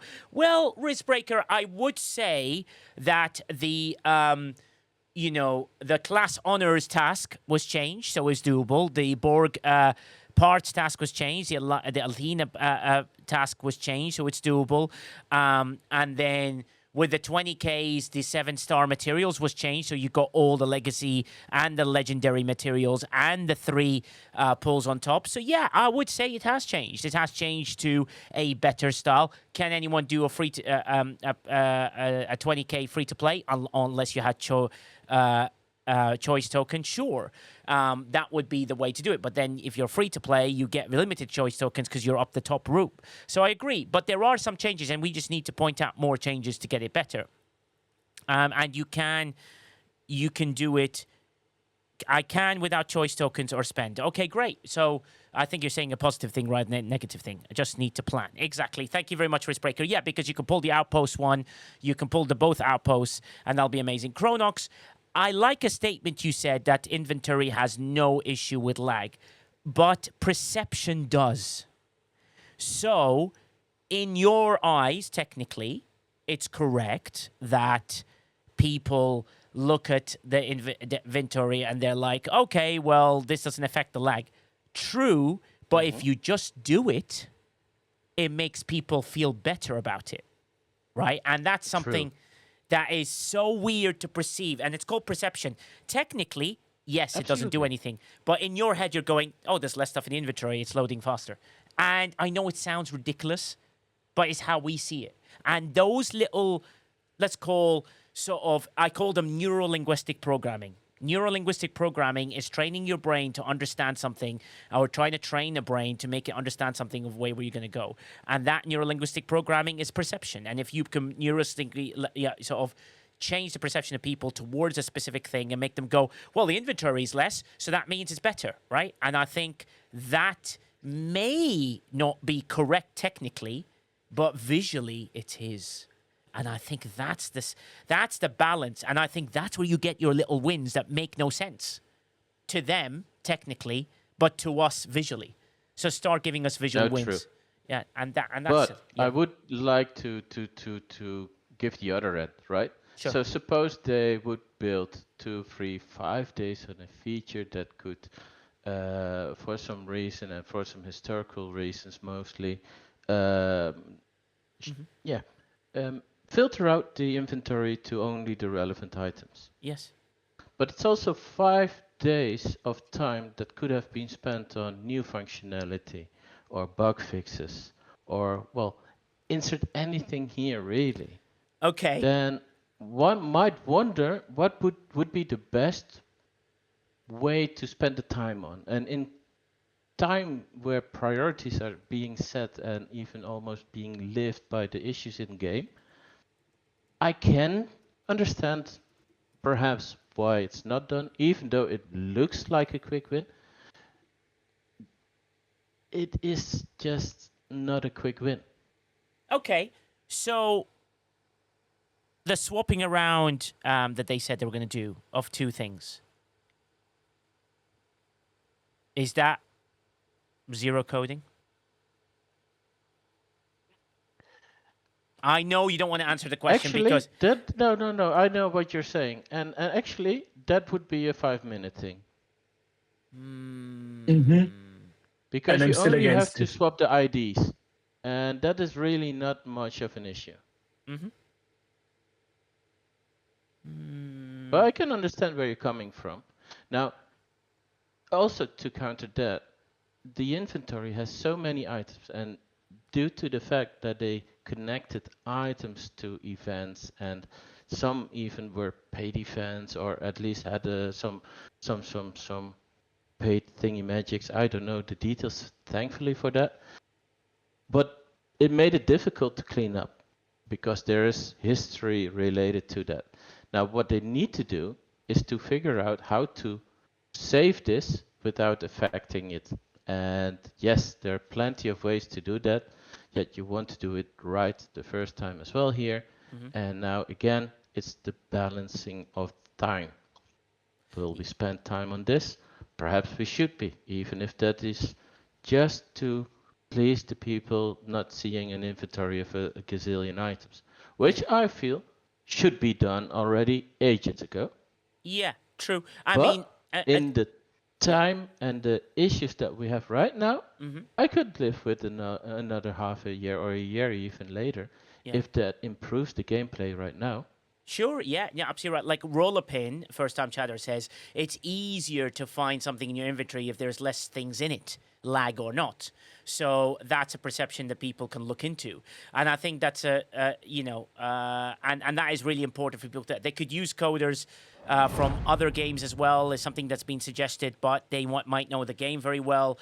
You know, the thing is, the core part of the game is going to take a bit of time to fix. But for people to realize that things are moving, they need to see better things. Like, for example, if communication was on a high par, or they're hearing everything every day from the team and they're trying to do stuff, whether it's, not always filtered through different mediums, will allow them to be like, okay, players, they're doing something every day or doing something every couple of days, or some people are struggling, some people can do that, and that will be amazing. Cruzito, what is your thoughts here, my friend?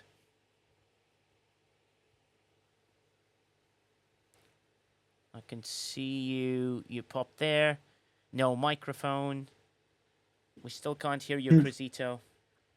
Turn your mic on, Cruz. It's off. Is that better? Or isn't here. Hello? There you go, brother. Yeah, there you go. Yeah, we can hear you. All right. So a couple of things to tackle on that, right? I think at its core, when we're talking priority or we're talking about lag or gameplay or that, right?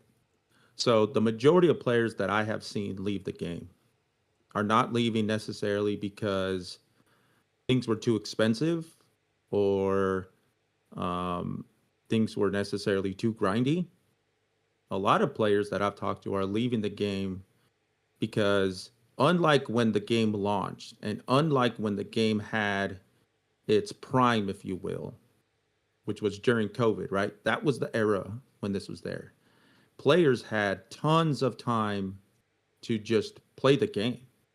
That's not the case anymore, right? So while it's not necessarily value in the sense of my time is valuable to as a currency, but it is in the sense that if I only have 20, maybe 30 minutes, let's say an hour at the most to play the game, and I've got to deal with 15 restarts, I've got to deal with ships that won't, attack, or bases that won't let me attack, or whatever it is. People are going to sit there and say, you know what? I have more valuable things to do with my time. I'm going to go do that. So that's where they're leaving. Now, we can talk about the economy and all that other stuff. That's fine. But what I can say is, me personally, I'm playing on PC. Yeah, I'm seeing a little bit of stability. But for the most part, if I've only got 20 or 30 minutes to play the game, and the first time it restarts on me or it crashes, I'm done. I'm gone. I'm not coming back to it that day. We'll see if it happens tomorrow. If it does, then I'm going to do that again and again. And then eventually I'm just going to be like, screw it. And that's coming from somebody who has, again, quote unquote, spent in the game or invested or time or whatever it is, right? I'm just going to give up on it and say the heck with it. Now, it's great that we're having all these conversations, or people are having conversations of how to improve it. This feature, that feature, data, communications, all of that stuff. Here's something to keep in mind. ATs bombed on the launch this time, right? So how long before the first message to the players went out after it bombed? Yeah. Anybody know on the panel? 3 hours. 3 hours. And I don't care if it's like, hey, we're looking into it. We notice something's going on, because as I've been said or has been said to me, numerous teams are working on numerous things within the game. Okay, great.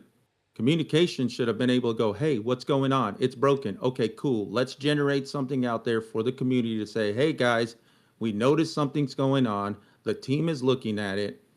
We will send more information as we go. Immediately. Instead, it was 3 hours later. Like, really? Yeah. I mean, that's crazy, right? Well, the moment an error happens, you expect within the next 6 to 7 minutes, you'd release, hey guys, there's been an issue. We're on it. We will update you as we know more. Right? Yeah. And even just that. Yeah. I don't even care. I mean, yes, you can take the assumption that players know what's going on with it. Right? Okay, we all know that probably within the first 30 minutes of reset or event launch, there's some lag and there's some things going on. Okay, great. An hour later, 2 hours later, like 3 hours later, that's when you're going to finally communicate to folks that, hey, yeah, there's something going on. We're not sure. Yeah. To me, yeah, that's the part. And you can talk about culture. You can talk about all these other things, right? Oh my God, who's rated us? STFC Data Jess, how you doing? Yes, welcome in, people. We're just going to finish off this little chat before we do a demo. Yes, you're talking about culture, Cruzito. Welcome in, STFC Data Jess. Thanks for the raid. So that's the part, right? And that piece of culture is not that bad, right? Because if it's player first, well, then your communication department should be the first one, because they're the ones that are dealing with the player base. Again, even if they don't have any necessarily great information to pass out, the fact that you're putting it out there puts the community at ease. Yeah. Right? That's the biggest thing. And again, I've talked about this in the past, where we are, I'll call us an aging, I'll use that, right? We're a relatively mature group of individuals, not necessarily, we act like mature, but we're up there in that group. So one, we have a different standard when we come to gaming, right? We expect things to work. Now, we're going to probably be in here for the long haul, but you're not going to attract new players. You're not going to attract a younger generation of players when they are, for the most part, looking at things that it is a short attention span. So they're not going to deal with, oh, this thing doesn't work. Awesome. I'll go play another game that'll do that. I don't have to worry about crashes. I don't want to worry about any of that stuff. So if they're looking at the future, that's what's there. And unfortunately, we're a word of mouth community as well. Yeah. I right now have no intent of ever recommending this game in its current state Yeah. to any other person to play the game. Yeah. And Crisito, Colby asks me every time, shall I download the game we start playing? I'm like, no. It's like, why not? I was like, because I want you to stay young and not go through the stress levels that I go to. And here's the crazy part, right? The game can actually be fun, right? So Yeah. if you remove the money grab piece of it, right? The game can be fun. It can be one of those where, hey, I'm just going to go and mindlessly go, kill reds, right? I talked about kill reds, do armadas, do some mining, right? I can just go do something that doesn't require a whole lot of mind effort to go do it. But if you get crashes on your game every 5, 10, 15 minutes, what does that do, right? That doesn't bring you any or relieve any stress. If anything, that just aggravates you more. Yeah, true. And the thing is, Floyd Davino says he loves this game more than anybody in the world. Okay, Floyd, Jesus Christ, you need to kind of hold yourself back a little bit, which I think is quite important to see, Floyd. And that's, very kind of you to recommend this game to everybody, which I think is great. But no, he's right. He's like, I don't want to do that in every way possible. Thanks very much, Tiberius. Thanks for the lurk. It's very important for people to realize that there are aspects of this game that just need to be perceived as working. And I think once you do that perception, you can understand more. And yes, I know the content creators that went to Dublin have come back with an incredible positive attitude, that are really excited about what the changes are, what this is going to bring. But then there are people like Ascendancy who's correct, who says, like, I've waited and I do software companies and I just want things to get better. And I can't just sit here and wait and wait and wait and wait and wait and wait and wait and it doesn't go anywhere. It is more important for me to be able to visually see it, and I do software for a living as well. It's just like, it's the thing. And then if you can win people like Ascendancy over, that's when you can start winning the player base over. Because I think they need to sort of figure out that aspect. You need to, those people who are in the technology division, who want to see the changes as fast as possible, and maybe just the experience isn't there at the moment, Ascendancy. And that may be the thing that they need to have a look at, which I think would be important. But we'll take a pause on this for a moment. We will go to Shockwave Prime. We're just going to demo these 3 Spocks, which I think is very important for everyone to see the difference between these 3 Spocks. And guys, you've always asked me a question. Shockwave Prime is supposed to be a Star Trek fan, right? Right.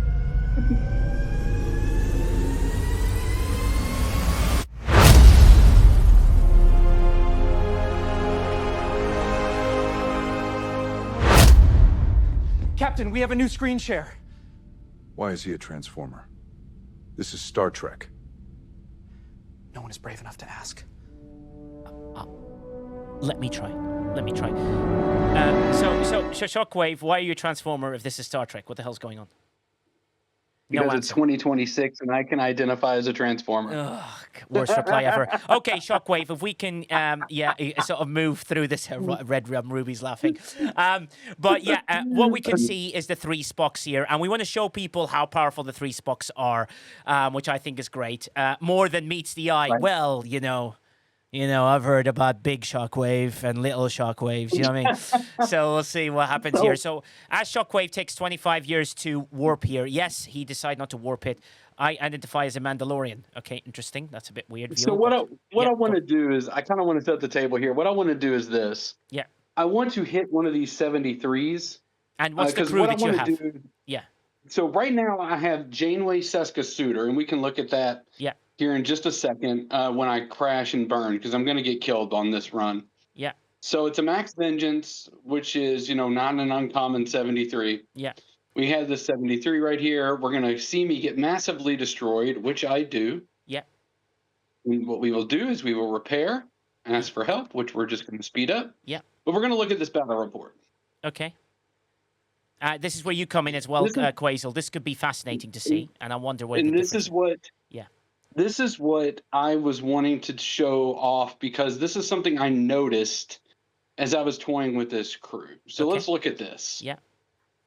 And we're not going to go deep into the battle report there, but look at that. No damage with Janeway Seska Suitor on a 73. Yes, All absolutely. right, we're going so we're that's the first thing I wanted to point out. Mm-hmm. I didn't even dent it, right? Yeah. So let's go back to the same thing. Let's manage. Yeah. Let's assign officers. Oh, the art of crewing. Remember, you start with what you have. Go. Yeah. So give me 1 second here. That's the first mistake. Yeah. Hey, let's quiet you. So we're just going to look at female Spock, and I'm just going to add her, and we're going to kind of build this little by little, and show our progression as we move forward to this hostile. All right, so I'm going to warp back in, and I'm going to find a 73, which is kind of hard to do, but give me 1 second here. I need to download OBS or not OBS, but Community Mod for sure. All right, so we're going to attack this 73. Okay. And we are going to see what happens. I'm also, once again, going to get decimated. Okay, Quasel, this is Spoiler alert. Well, I mean, his crew is awful, Quasel. Why is he choosing I'm just waiting for that he uses the right officer. That's the only one that really matters there. Yeah, I mean, exactly. Yeah, others matter too, but Settle down, all right? We're getting there. We're getting there. I know. All right, so now let's look at this. I just like seeing him get decimated. So still no damage, right? Still no damage. Well, and it's interesting too. What I want to point out here is all of my Spocks are tier 2, okay? Yeah. So I want to show this. The cascade damage is 1,400%. We're getting this 300% loot bonus, which by the way is going to increase, and I'll show that here. Yeah. Now when we open that second officer, okay? And then MJ Hatch got a question as well. MJ Hatch, pop in. Yeah, Shockwave, are you on a laptop? What is this? I thought you were a mobile player, my guy. What happened? We got I know, right? The Nigel. The conversion is Nigel working. Yeah, I know, right? It's one step at a time. I am a mobile guy. But yeah, give me 1 second. My taskbar is acting up here. I'm sorry. I've got it on hide. Yeah, but come on, also, taskbar. Let's go. But also, MJ Hatch, why is he Transformers Star Trek? Does he know Star Trek? I mean, I think he does. I'm not sure. I mean, he's got a uniform. So maybe. Yeah, maybe. Yeah, exactly. Which is hilarious. Yes, it's still laggy. I know. We'll just bear with it because I think that very, very, very like how do I survive this stream thoughts are coming into my head while I'm watching Shockwave Prime trying to play on the laptop, which is frustrating. Okay. I think the inexperience of not playing on PC is showing here a little bit. I click. That's what we do. Click. Yeah, he can't because he's basically got an invisible taskbar that's in the window that's causing him to not be able to click that. But you don't get that on a Mac, do you, Quasel? Well, Lord Tim you has don't sorted get shit it. like that. Yeah. Are you kidding me with this damn taskbar? Hold on a second. Yeah, and I think... I'm sorry about this, Nigel. Hold on. It's just one of those things that happen. Lumzinga Isn't says... there the F11 thingy to make it full screen? Or is that with the mod? Maybe that's with the mod. I never said it's not a person, Lumzinga. I said he's a transformer, but this is Star Trek. So... Yeah. It could be a transformer. So we accept everybody. Yeah, we accept everybody, Lumzinga. Assumptions makes right. you... We accept everybody. Alt space enter is what Lumzinga says to get rid of the taskbar. Alt space enter. Okay. Alt space enter. That didn't work. Lumzinga. Alt space enter. There we go. Okay, that kind of worked. Great. That's fantastic. We just we're gonna get you on the community mod. There we go. That worked. Okay. All right. Thanks there, Lumzinga. All right, so what we're going to do now is we're going to add female Spock. We've already got female Spock. Yeah. We're going to add Ambassador Spock here. Finally. This is where Quasar goes, RHH, when you add this, their Ambassador Spock, he's work his way through and to make things a lot better, yes. There is a method to the madness here, Quasar. They're All right, trying to so add we these go things in. Yes, exactly. Quasar tier is Irish 2. now. Yes. Tier 2, he gets 30,000 isolytic defense, okay? You will beat So you get 30,000 you'll definitely isolytic beat the ship with this. Is Huh? Ambassador Don't be Spock so going to do cool. some aggressive negotiation? Oh, Okay, here. Now, God. one thing I wanted to point out. Look at that loot boost. So we go from the 300% loot boost to 2 officers with a single synergy to 650%, okay? That is a massive loot boost from 300%. Because on these, keep in mind, this is a raw loot boost because this is not something that we have, they've developed a prime for this. So this is a raw loot boost in and of itself. Yes. Now, So then what we're going to do... and the Lumzinga is correct. If you started with Ambassador Spock, you could put pretty much any officer and you'll do a monstrous better job at it, really. But yes, as we travel there. Yeah. But you couldn't have seen him die. It's good. Yeah, exactly. So we see him die. It's like, yes, they're Omega He Prime. seems to enjoy dying. I mean, it's fine by me. And this is where he goes, oh, look at this. I'm going to hit the That's 70th. it. So, yeah, 3 times a charm, as they say. Loot for Isogen only, not through relics or armadas, is what Pseudo says. Right. Isogenite, yeah. Yeah, it's Isogen. Yeah. See, I'm going to get How did creamed you right there die? because this is the vengeance. Every This rays are isn't- still hard. Everything, because what you want here is Ambassador Spock, and I think Quasar would agree with this. Ambassador Spock is probably the most important officer, but the defense is not all there is because you also need the critical damage here. Yes. And that is what Cat Spock is going to tell us. But I also want to go back and look at that battle report too, because I do want to show the damage that we did, or else this whole demonstration doesn't make sense. Yeah, true. But also, before we do that, I want to do this 1,000% loot boost. So we've gone from 300 to 1,000% with double synergy, which I think we can all agree is pretty juicy. So before we go and attack If this, you would farm those, yes. Exactly. so there we go. So we saw that one previously. Now this is the last one that we just did. And look at that. We're hitting the needle all of a sudden. We're getting the needle there. It's getting there, which is great. Okay, now. And what's How many really good rounds? is that JKUK, also on my server, great guy, says that Cat is crazy. It dropped my damage rounds from 14 to 6. You're absolutely right. And Kelta says maybe switch Chapel with Walk Savick as well. I mean, it's one of the worst crewing of all I time, mean, I ladies and would gentlemen. use Carol because they ignore shields, but it's crew Hold on. optimizations. I died right there somehow. I don't know how I died there.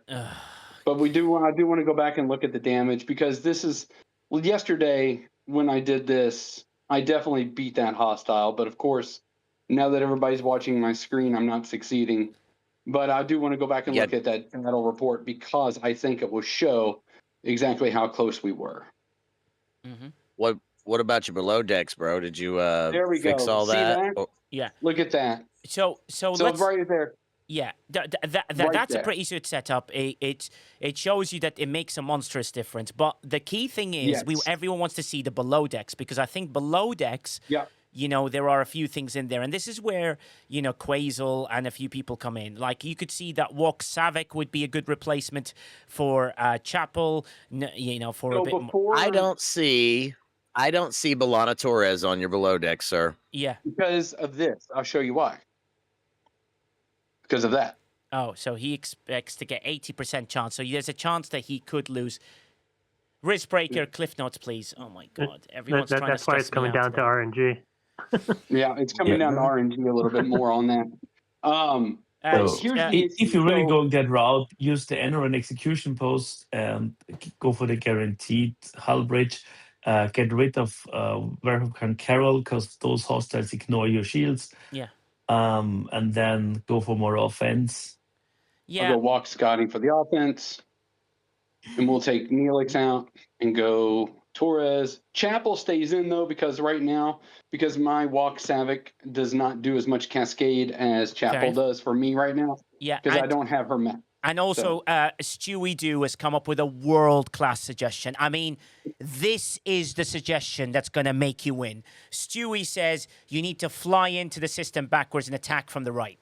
Absolutely correct, Stewie. That type of suggestion is what gets people to win in this game, you know, and it's coming in backwards, Stewie. But how about if you want to attack from the left a little bit and then a duck underneath it, then hit them with the right? Are you allowed to do that? That'll be amazing. So he changed it to... Yeah. And Is that another right? interesting experiment I'd like to see Yes. is if you remove the cat Spock and try Flocks instead, because those hostiles have damn hard critical hits. Yeah. That might Okay, be we can even try better that. in comparison. We can try that. We can definitely look at that. All right, now let's see what happens here. I'm probably going to win this one. The funny thing No, I don't. Crisito says, I can't believe you're losing. This is even more funnier. Crisito says, tell him to stop being such a cheapskate and get Delvos off lower decks and put someone else better. So I don't understand why you use the Godsend. Quasel, can you explain to me the difference between the Iranian post, which Panda Pirate uses, by the way, to hit 75s with his Max Vengeance, but why that is better than something like the Godsend? Is there a reason, Quasel, for that one? Well, burning gives you 1% damage per round. And if your hostile goes, I don't know, 8 rounds, 10 rounds, that's 10% of your damage. Find another officer that gives you 10% more damage. Gonna be tricky very often. Yeah, exactly. Humble C says Godsend works better for me than the Iranian post. The other boss destroyed him. Yeah, exactly. More Godsend sourcing beyond the... Yeah, go on. The reason we're not using Godsend, and I think that Quasel is right on this one, the reason we're not using Godsend is because Godsend bumps you only 3,500%, which is negligible compared to the damage that we're getting with these 3 officers. But also more to the point, we also have an immense amount of shred that's built in to the Vengeance itself. And I think that speaks volumes here. So what do we think I'll entertain Cruz's idea here. What do we want to do with replacing Naga? What do we replace? Do we do Walk McCoy? Do we SNW Scotty for more shield? Black Ops Chapel for more shield, for more hull? What do you guys want to do? I would say McCoy. I think more damage. Look at the mitigation stats. If McCoy kind of thing, and then maybe even SNV the Jock, depending on his level. Because think about it, you're getting a lot of isolytic cascade damage that gets amplified by that, or Savick, because Savick gives you more isolytic cascade. But then you have a lot of isolytic cascade already. So kinda, how high is she at tier 2? How My much Savick isolytic is cascade? not because they No, don't source out. the Spock one. Oh yeah, they're at tier 2. Yeah. Female Spock is how much at tier 2? I have 600, 1,000, 1,400%. 1,400, and Savick gives you 90 at best. So neither Savick nor Nurse do a lot for you below deck, because 1,400 or 1,440 or 1,490, it's not even 10%. So you see, it takes a complete different approach to crewing with those hostiles.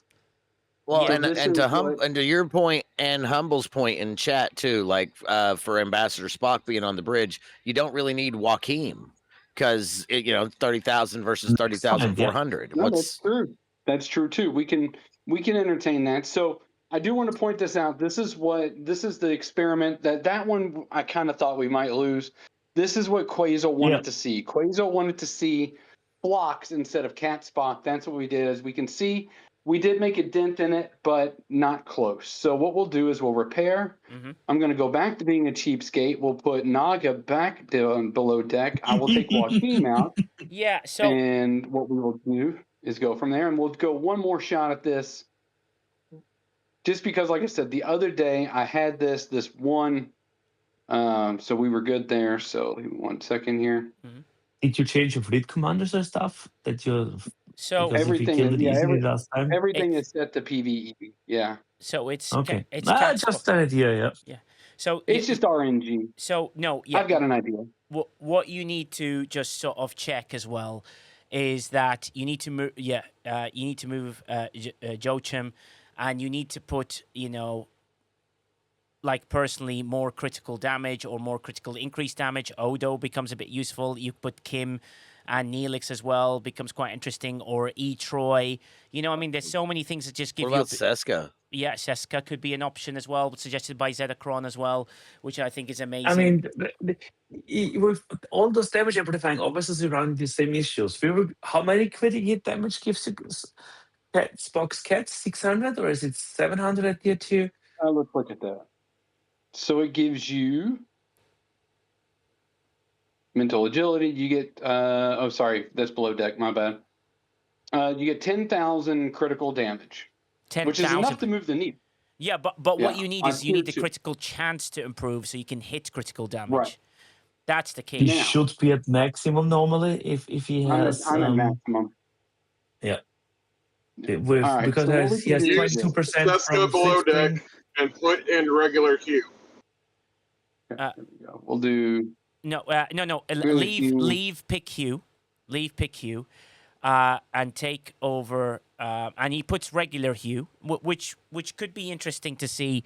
I know Quasel says you should be at 100% with the quantum slipstream, but I feel like, Just export the log and look at it. I mean, easy cheesy. But if he has the flip command set to critically hit, and he should be at 100%. And Seska as well is what's been suggested. So instead of Chapel. Who do we take after Seska? Chapel. Because you've got enough Cascade. Chapel. You've got enough Cascade. Okay. Yeah, going in. All right, let's do Seska. Now, if you got Slipstream still on, if you got the Burning Post still on, you don't need Neelix. Yeah. Remove Chapel, Seska. Yeah. Yeah, so again, again, guys, let's do this once. Use both Qs. You should be good. Okay. So what we're going to do is we're going to come here and get triangle on our side. And then we'll attack this guy. The point is, though, I still want to show how powerful this was, because this is something I noticed where you go from not even being able to move the needle to being able to do a significant amount of damage with the G6 ship against a G7 hostile, just for moving officers. And that's the one point that I wanted to. Oh my God! Somebody stung me.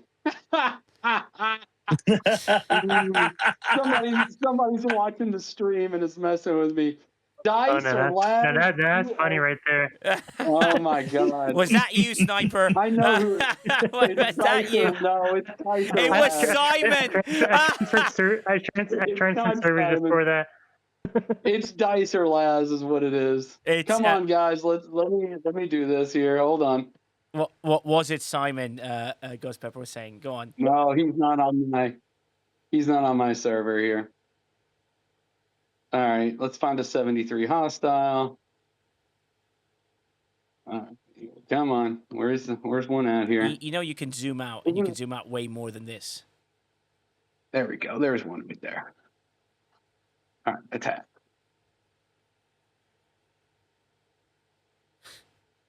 The best thing is you can't tell till the very last minute whether he's been stung or not. That's right. Oh God. There we go. Yeah. So it's not doing it right now, but yeah, it was. Yeah, the other day. without looking at battle logs, we're just guessing because you need to analyze what's going on and then to make a decision. Okay, that's the next step. Yeah, Sniper. You need the data. You need the data. Yeah. Yeah, I'm sure. But people get an idea that of course having extreme amounts of isolated cascade and critical hit damage gets you way further than not. The question is then what is the next step that gives you more damage, like weapon damage increases and other stuff. Yeah, so I agree with a lot of it. I mean, to be honest with you, I've received quite a lot of success do it because I've only got Cat Spock and Female Spock at tier 1, and they make a huge difference for me replacing Seska and Suder either side of Chang, for example. And it works quite well because of how the setup it is. And then the key thing is, yes, those Spocks make a huge difference, but also the key aspect is as well that that changes make a huge difference for everybody else as well when you're playing in the game. So female Spock is definitely worth chasing. The Armada becomes something quite impressive. JK is right. It makes such a huge difference and takes you to a different level as you do those. Because, you know, in very simple terms, let me show you something else that I can show you here, which I think is great. So if you go to my game, I set it up and I'll do a very quick little demo of this, and Quasel, this will be good. Oh my God, look, another thing that I can buy, which is important. So here we go. This is my setup. I start off with my basic. Yes, I know, wrong. Cool. So I set it up, and here we go. I go here, and look at this. I know everyone's seeing fluidity in a game they've never seen before. Look at all these fantastic fixes that make things work, right? I go here. I'll show you the quick battle log of how it happens with a 70. So I go here. Let's find a quick 70. Boom. Right? And there it is when you used your basic crew. So that's my basic setup. This is how at the Art of Crewing, you start with that first. You come and hit it. And as we get there, we hit that one. This is great if you have the TC, if you don't throw much value in there, the Spocks. Yeah, no, it's absolutely superb. So you do that one, easy win, right? Easy win. However, we go to battle log. Let's change crews while we do that. Little bit of damage taken, which I think is too far. Look at the difference, right? You look at this battle log, you read it and go, I took a little bit of damage. That's quite a bit there. Quantum Indicators is done me down a little bit, and that's important. Let me move this across, so it makes it a little bit easier for you to see. Now, look at the difference. I go to the Art of Crewing again, still sticking with the same setup that I have, and then I will do 3 changes. I go here, and we go to Spock, and we get the Spocks in. I go Cat Spock on one side. I go with Ambassador Spock on the other side, and then instead of Joachim, I replace it with someone different. So now usually I'll be like, I'm going to get a bit more loot, so I'm going to take as much off this as possible, and I'm going to work my way back in. And here I go in, and look at the difference now between killing them, and you'll see quite clearly what a different that is. Domo says, not much value if you don't have the 4-star TC. No, but you can do way more in the relics than the 70s. Yeah, and I think, and I'm going to go against the grain. Let's go if we can find, yeah, let's go against the grain here. Here we go. Ferry, you believe with Armadas we can do way more, and there's been a huge difference. So we killed that one, you know, as always. We kill it super easy. And look at the difference in damage. I barely took anything. That's the difference that the Spocks bring. There is The thing is, if look at the battle log, I bet my ass that's 1 round, 1 shot. Yeah. So you need to completely crew differently if you want to farm those efficiently. Just throwing it out there. Yeah, exactly. But what I'm trying to show is these are the powers of the officers. Why that have were... you 1 shots? That's weird. Yeah, because I don't need that many. Can we also talk about how it cannot fit the Armada loot into the G7 cargo when using the Spock crews? Correct. You can't do that, because what ends up happening when you get female Spock is you fill this cargo very, very fast. You get way more than what you think. And let me show you a very simple example of this by me taking a bit of damage, which makes Crisito happy, because we'll do that. I'm not going to remove Nigelrovers Crisito because I'm not as rich as Shockwave Prime. But the key thing is let me show you a major difference that you can do to do that. I mean, the repair is barely anything on this one. I mean, look at that. That's hardly anything there. We do that. Now, I go full loot crew, right? So I've decided I've got beer, and the way to do it is you go Picard. So you put that in there, and then you group them, and then you put Rachel Garrett really fast, and you go to 11 of 5 of 11, right? So I go loot crew, and you know what? Let's add the Doc down there, and look at the difference as you put him. Let's stick him instead of Hugh, because Hugh doesn't do anything when you've got this quantum slipstream. This is what Sandra's talking about, right? When you start hitting these at this level and you try and get as much of these possible, right, okay, I'm going to take huge damage, but I'm here to just show an example of how big the loot is. And when you do Armada, this is also the same problem when you use sort of Tolra, yeah, and you put Wok Spocky, Wok Spocky's a great guy, Wok Scotty, and that. So I took huge damage, but look how quickly my cargo gets filled. You get to that many already, that will fill it, and when you do an Armada, you get even way more than that one when you're getting the loot gain with it. And that is but the problem. for the hostiles itself, yeah, it's does anybody really farm that stuff from hostiles? No, they don't, Darn it. and that's the key. I- Except If when, you have if you have the systems with the mines, I get it. If not, you need to farm or get it yes, from the and I armadas. But think so. else, So it's kind of pointless. So Pot says, so the Spocks are needed, and I agree that Ambassador Spocks, the most influential, will need all three. The question becomes, what's the sourcing going to be going forward? Great question. We are hoping that the sourcing will arrive in some way within the game, because you would expect that there is some way to pull these officers and make that happen. So that was a quick demonstration of what a difference could make, and Sandra's right, because the problem is all this loot goes here. So what's the solution to it? You need to turn these more into chests. Ferry had the same issue. Hey, Ban Netniv. Hey, Ban Netniv. That's Floyd. Hey, Ban Netniv. How you doing? And the important thing is for you guys to realize that that aspect of the Armada will be full. So you can't do more than 1 or 2 or 3 or 4 in a row, and then you start struggling with the space that there is. I can do, and that is in there as well. As soon as one person has female Spock, you can do the 75s, Lumzinga says. That's amazing. Could you do the Lum 75s, Lumzinga? Could you do them with Max Vengeances, for example, or Vats Venjoy? That'll be something to sort of check. Thanks, Murphy. That'll be something to definitely be look into and see what happens there. Is that something that's really useful? How about you, Quasel? Have you tried the 3 Spocks? Have you got all 3, and how have they fared for you? I don't have Ambassador Spock yet, so that's the key part that's missing. I'm doing the 70s with the other 2 Spocks, because Okay. then you kind of kill them in one shot, the 70s. Yeah. No chance at 73s, because we've seen it. And then crewing becomes a different story, because then you try to fit as much as possible defense into it, like adding flocks, because they have a 30% crit chance and do massive crits to kind of remove the RNG. And you look at, lower deck apex barrier and stuff, so you can kill more of those.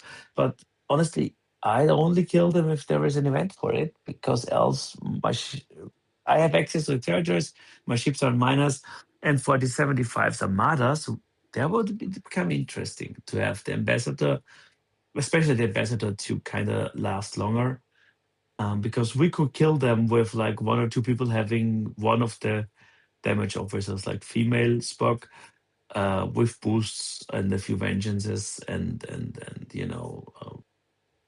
but it's close and you need the buffs. So yeah, as soon as people have this crew, those armadas become easy to do. But yeah, Exactly. I think those armadas work in a much better way when you sort of do it in that sense, and I think that makes a difference to do so, because I think that is huge for people to sort of realize what is doable and what is new with regards to them. But the Spocks do make a difference, and Potts is right. Potts says that there should be sourcing, because the sourcing will be vital for people to realize how they're going to do it in the game. What's really amazing is Humble just sent me an amazing link of the crew that he used to do so. Humble. While I load that up as well, Quasel, it'd be amazing to sort of continue with your conversation about Dublin. Do they look at hostile crewing? Out of interest, have they ever shown you how they kill hostiles? Do any of them play the game? Like live? Do you walk in and say, lots of them. Yeah, so tell me about Lot that. of them do. I mean, maybe not as intense as we do, because it's their job and on the side to play. But like I said, like the tech lead joined the game, joined the position because he played the game. So the other way around. They know our tools. Some of them are very interested about the new stuff we did with it. So there is a mix of it, of course, and we only met, with a select group of people, of course. But yeah, they know the game, and they know maybe different areas of the game, and some of them know the game very well. We had some very interesting discussion with the design team, or it was very interesting to meet the narrative team, because, and the thing is, the benefit from over there is we made those connections.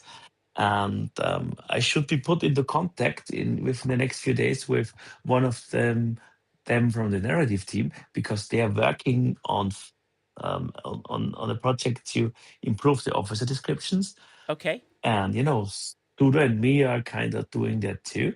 and Jules helped a little bit with that, so we can show them, because Sudo started auto-generating officer descriptions to Yeah. get it based on the text there is. So yes, they know they play the game, they know the game. We had interesting stuff, but I can't share it. So maybe for seasons you will see some of it. Amazing. Well, it's good. Like, you know, it's the main question that goes into the chat, which is basically that you know, I mean, that people were like, did you actually see them play? And you're like, yes. Okay, well, that's a very good thing. Did you actually see them, you know, sort of enjoy the game or talk about aspects of the game, or even was their crewing good? I remember once, this was years and years ago when they actually allowed me to see anything, and one of the things I saw was crewing for PvP, and I was like, I wouldn't crew it like this. I'm like, where the hell did you get that crew from? Do you know what I mean? Like, and it's those things that makes me go, do they put that as a a blanket basis? Yeah, but go ahead. Yeah.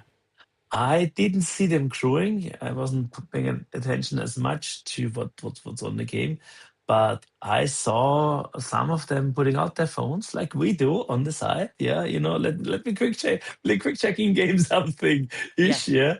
So yeah, some of them do. And they also talked about they want more diversity in crewing, so they take a look at that. Yeah. Yeah, but also, do you find them like, are they playing on live servers? I know they'll have their own server, which they'll play around with and do stuff, which is quite standard because that's what you need. You know, you're developing a game. You don't want to, you want to try new things and whatever. But do they play on live servers where they enjoy that? Like, for example, I heard a thing, which you guys have said multiple times, that Cameron, for example, played, you know, till trying to get up to G3 and moved himself up. He even moved faster than Ghost Pepper, which is like telling you something. Do you know what I mean? Like, as quickly as he can to that level. Was that, you know, do a lot of them sort of try those aspects, try the beginning aspect? Are the teams split into older content, middle content, and newer content? Out of interest, how does that work? That I don't know, because that's not stuff we talked about how they are split internally. But they have, of course, teams working on different features and stuff, and looking at different areas of the game. And currently, of course, they're looking at improving older stuff, and a big part of the work goes into creating seasons, because that's their next big thing. Yeah. And I've seen a little bit of it, and it looks promising. Okay. Let's say everything can happen with it, but I was more hyped about the idea behind it than flashpoints. But we all know how flashpoints turn out. So until we see it in game actually taking shape, Yeah. I don't know. But the ideas around it are very tempting, and might pick a lot of stuff that people encounter currently. Think about it a little bit like Galactic Anomalies. Yeah, okay. Like, you know, first week, the second, the third, and think about what's happening there and how how the gameplay evolves. And then you might get an idea of one of the puzzles they're trying to get into the game. Yeah, well also, So, it gives you an aspect of the game, which is that, you know, it's like they can now develop on the fly and react to things on the fly by adding Galactic Anomaly. So if everyone's struggling with rep grind, that would be something you've got to do so. You know, Mrs. CDP said that she spoke to a few people about her accounts, about their accounts range, a range of ops levels, and some free to play and some other play, and they all enjoyed the game, which is great. Studio 506 says, I want another crossover like Galactic Quest with Doctor Who. No, you're not doing Doctor Who. But are they focusing on the basic gameplay stability, Quasel? Question from Cruzito. That's different teams kind of ish, because, you know, part is design, part is this.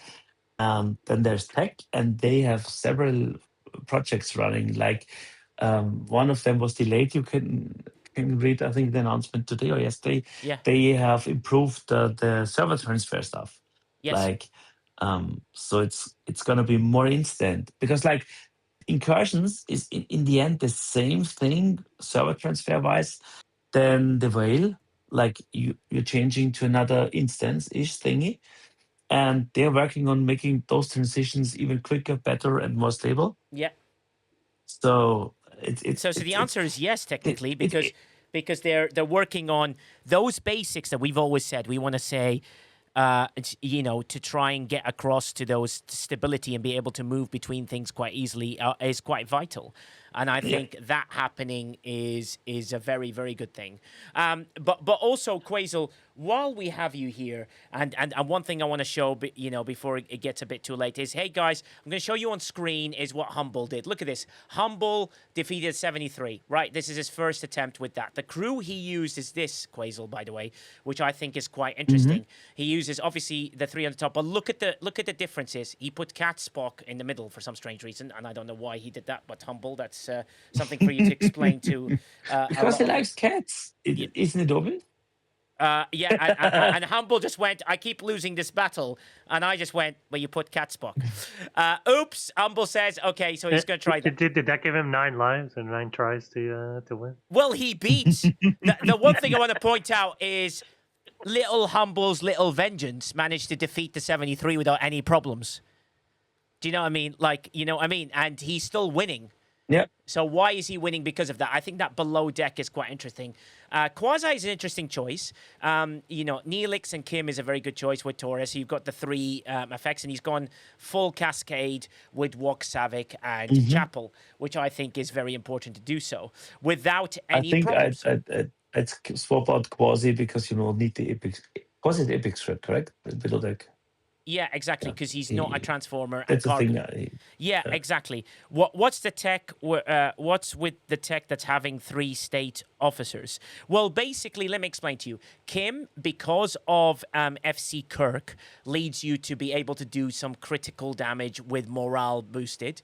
Neelix removes 1% to each round. Burning, that's what burning does, right? So that's useful if you go long rounds. Torres gives you hull breach, which gives you a 50% multiplier on your critical damage. So, and then with the critical damage, because you've got the quantum slipstream, it becomes a little bit better.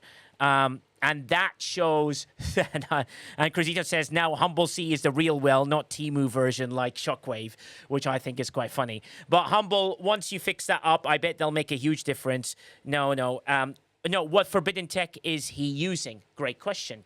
Humble, can you let us know what forbidden tech that you are using as well? And Humble has fixed now this thing. We're about to see it on screen. Here it is, ladies and gentlemen. Humble has put the right crew on in the right level. There it is. And he made another mistake. He put Ambassador Spock instead of Cat Spock, and Ambassador Spock does not have a captain's ability. Oh, my God. Humble! Humble. It's just, would you please pick the female Spock It and doesn't matter. It's just a tiny little bit more loot. It's like, The thing is with Humble, he does so well. He's like, I'm still beating them. What are you talking about? Like, it's fine. It's absolutely fine. Too much THC, exactly. Hull breach, burning, and morale state shorts. Yes, Ritzbreaker, they are out on my channel. There are short teachings that are available, as well as various things. Quasel does an explanation. I will be making brand new videos of those things, which would be great. The Vengeance isn't a G7 chip, so hitting 73s is just a party trick, something to do just for fun. Sugar Relentless, but he is winning. That's the difference. Shockwave lost all the time, and he had the right officers in the right places. So, sorry, Shockwave. I don't know what happened there, but it sounds like it's a failure. Humble, you get one more go, and we'll see. And he always wins. Well, no, he doesn't win because he says, he's not got the touch. He's not got the power. On it now. So Humble C is going to have one more go at this, and we'll show you that. Sorry, Humble. I don't want you to be the butt of the jokes, but I thought it was quite funny. Tavi Moses says, Quasel, did the STFC team talk about improvements to arenas, surges, or wave stability? Great question, Quasel. That part we didn't touch because and that's maybe because we had the mission. We talked the bigger part about access to APIs. Okay. Brilliant. Because we all know that they don't have the bandwidth at present to work on like improving the tools or like the stuff we do for them. So why not use us to help them in some areas to Chronox with the statistics and PhD with all the analysis and the cheat sheet and all those things. And we asked, okay, can we make that easier? Because currently it's a little bit, we're grabbing data and they don't really want us on their APIs for reasons and legal and all the things. Yeah. So we kind of got to the point for almost a little bit of a plan that they will give us, if not, and it's always based on if they get the permission and legally and whatever, Yeah. that we will get all static data and not only the stuff we have gotten so far, so we can get bundle data if we're lucky. And Nice. that's the static stuff, like whatever. More trickier is the dynamic stuff, like player data, because that technically falls under the GDPR and all the regulations, especially in Europe, where they need Yes. to be very careful because else they can be sued. A fun fact: um, it's a little bit of detour, but Mhm. we all know that the power numbers in game aren't totally correct. There's Mhm. always this like in the dog, out the dog, and whatever. And every new developer that comes out, says to them, let's fix that because that's easy and that annoys me. Yes. And then the answer is no, we don't do that because we got sued for it. Ah, Because there okay. were people, they fixed it already once and then they got sued for a power number that went down because somebody said, oh, but I spent money on that. And I'm like, Jesus, Yeah. that can't be real. I mean, Unbelievable. explain Yeah. it beforehand. Yeah. That doesn't affect, but that's stuff they have to deal with. That stuff that's hindering them sometimes doing good things because somebody will get upset and then call his lawyer because they spend 100,000 or more on the game. Yeah. So okay, so back to the dynamic data. Yeah. That might happen. They have ideas for it. They have approached already legal. They are reaching out to other games within the Scopely umbrella Yes. because the stuff they could do would involve Scopely ID, and that's above STFC alone. So, but if we get that, we could have a way easier time for syncing. Yeah. For now, a thing that might happen short term is if they can remove because funny enough, Battle Log export on mobile is almost done. They just never finished it because of priorities, because there was a thing that didn't work.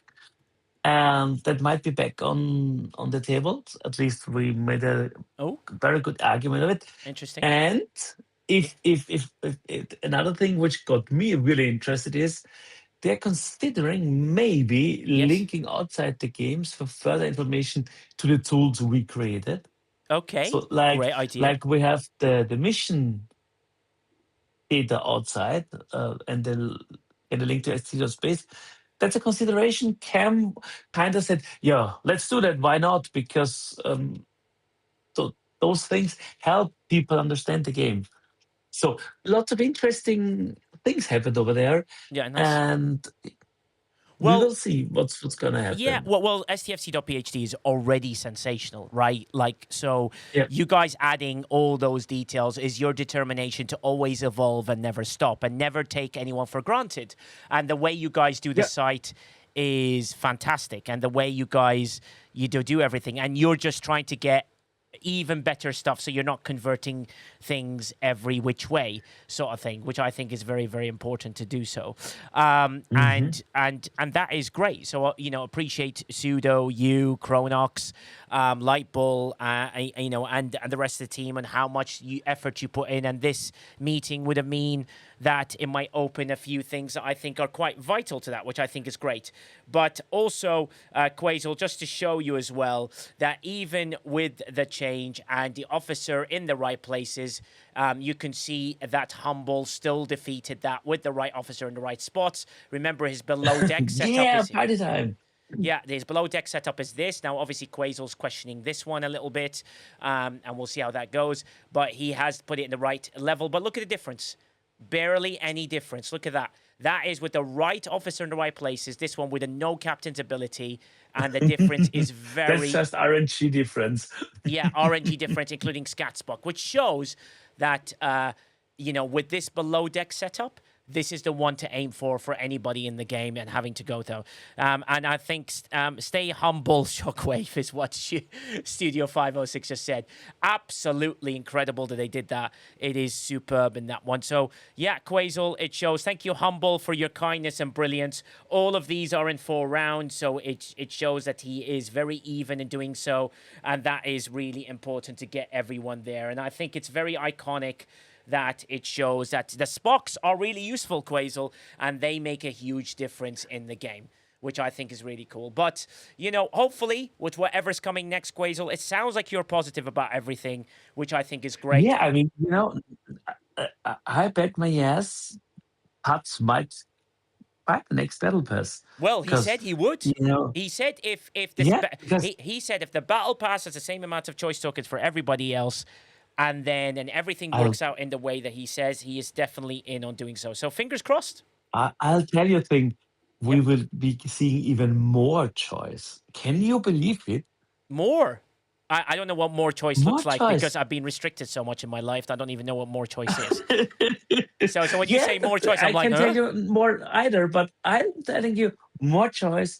And I've heard that they received the feedback about free to play getting less lately in the Battle Pass, and that's a thing they're thinking about addressing.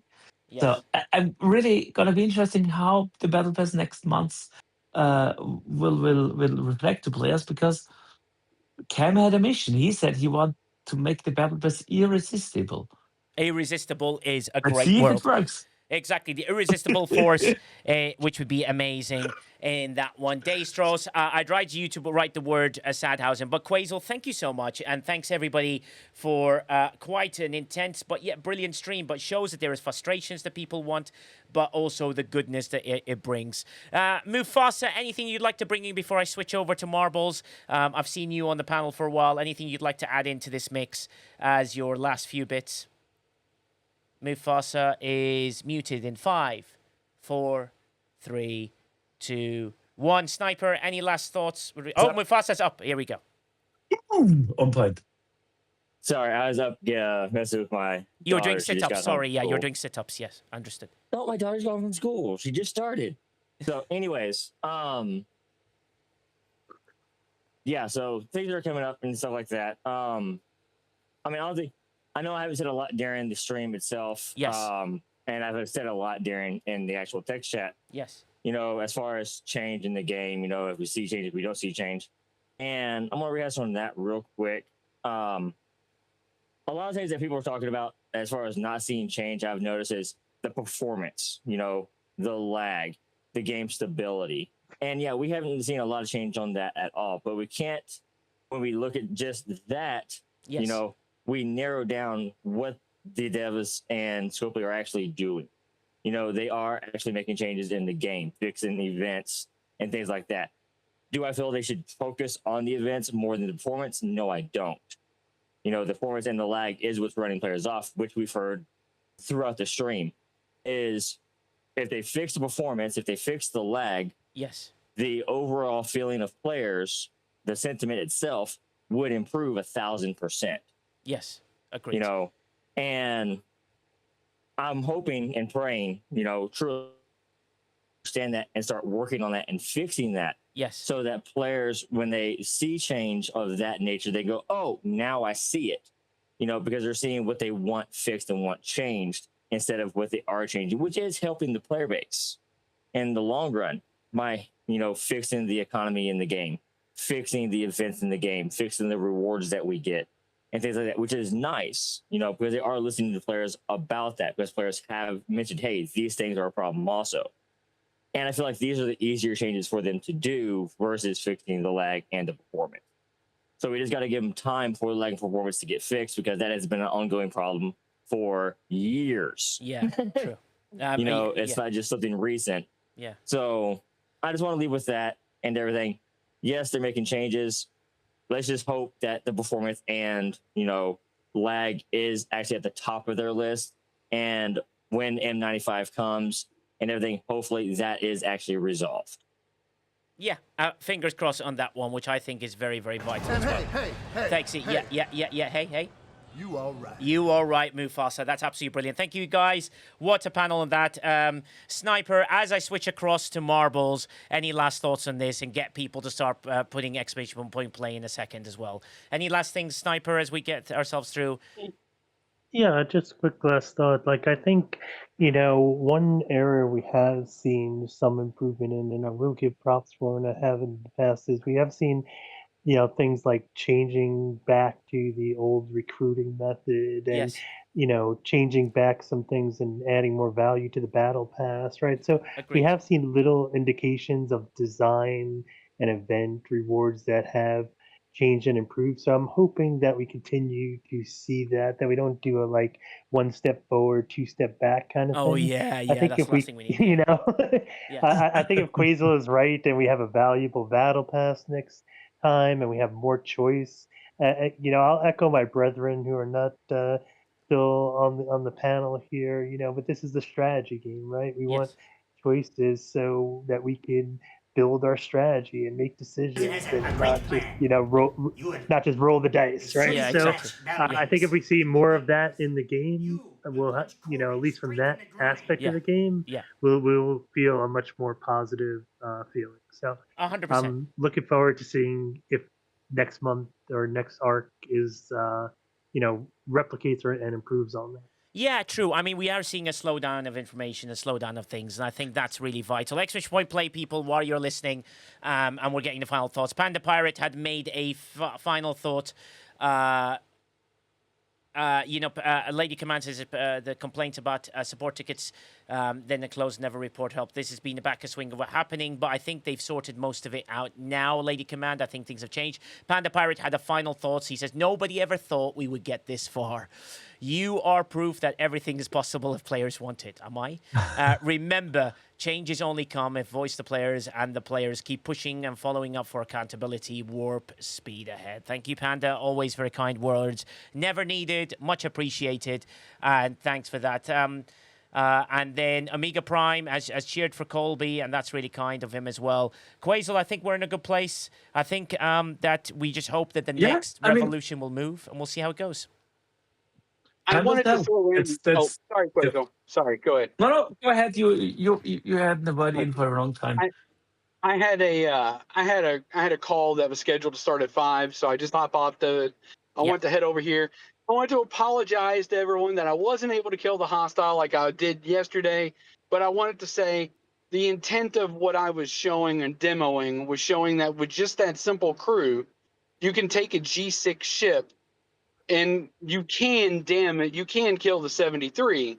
But I wanted to show step by step the damage progression on that, because even though we didn't kill it, I was successful and able to show that we went from not doing any damage to doing just the slightest bit of health on that hostile. Yeah, well, the good news is Shockwave Prime is humble.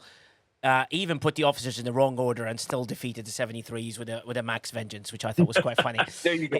He put it in the wrong order. There you go. That proves right there it can be done. Thank you, Humble, for picking up my slack. I appreciate it. Yeah, well done. Yeah, Crisito says, I just want to be able to do.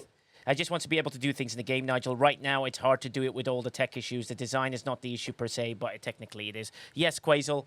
Go ahead. That's the thing. We need to see, and I'm positive. I can see it. Yeah, that doesn't mean it comes true, because people always give me a hard time for my optimism.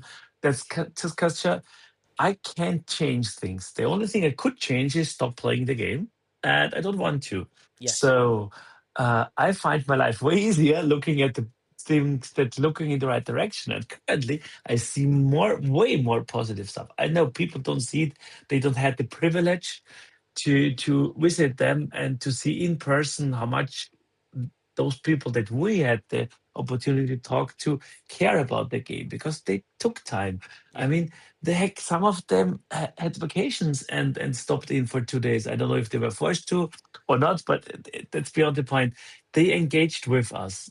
They, like Kronok said, they looked at us. They didn't only look at the devices, working on the side and being present. No, there was conversation happening. There was thoughts voiced. Okay, can we do it? How can we do it? Is that a good idea? So yes, I'm hopeful.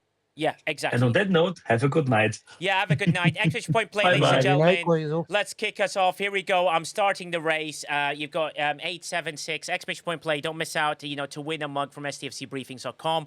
There is a I Am a collection. I wonder if anyone saw it. It's freaking hilarious, and I hope people enjoy it in that way. Here we go. JP's here. Yes. How can you help poor Nigelrovers out? Yes. He keeps losing his marbles whenever he plays marbles. Okay. How can Bring you? him into the duck race light or send his marbles out the pod doors. No. Of course. I can assist with the marbles, though. Yes, of course you can. Nigelrovers appears to be conducting them with the confidence of a malfunctioning airlock. Oh, well, you're malfunctioning into airlock. the How about duck that race as a light. response, you absolute... Let Stewie, the do we just chaos be died? visible, measurable, Yes. and mildly humiliating. Sending them out the pod doors would be efficient. Yes, but rather final. final. Exactly, and the hype train has begun. Thanks you experts with 100 to 200 bits, Top Gunner with 100 bits, Rage Star with 100 bits, and we've got a Golden Kappa train, ladies and gentlemen. Let's not miss out on this, so we can keep this going. We keep it going. Albatron, you just died. Omega J just died. Ghost Pepper. I'll cut you. Well, you got cut and died.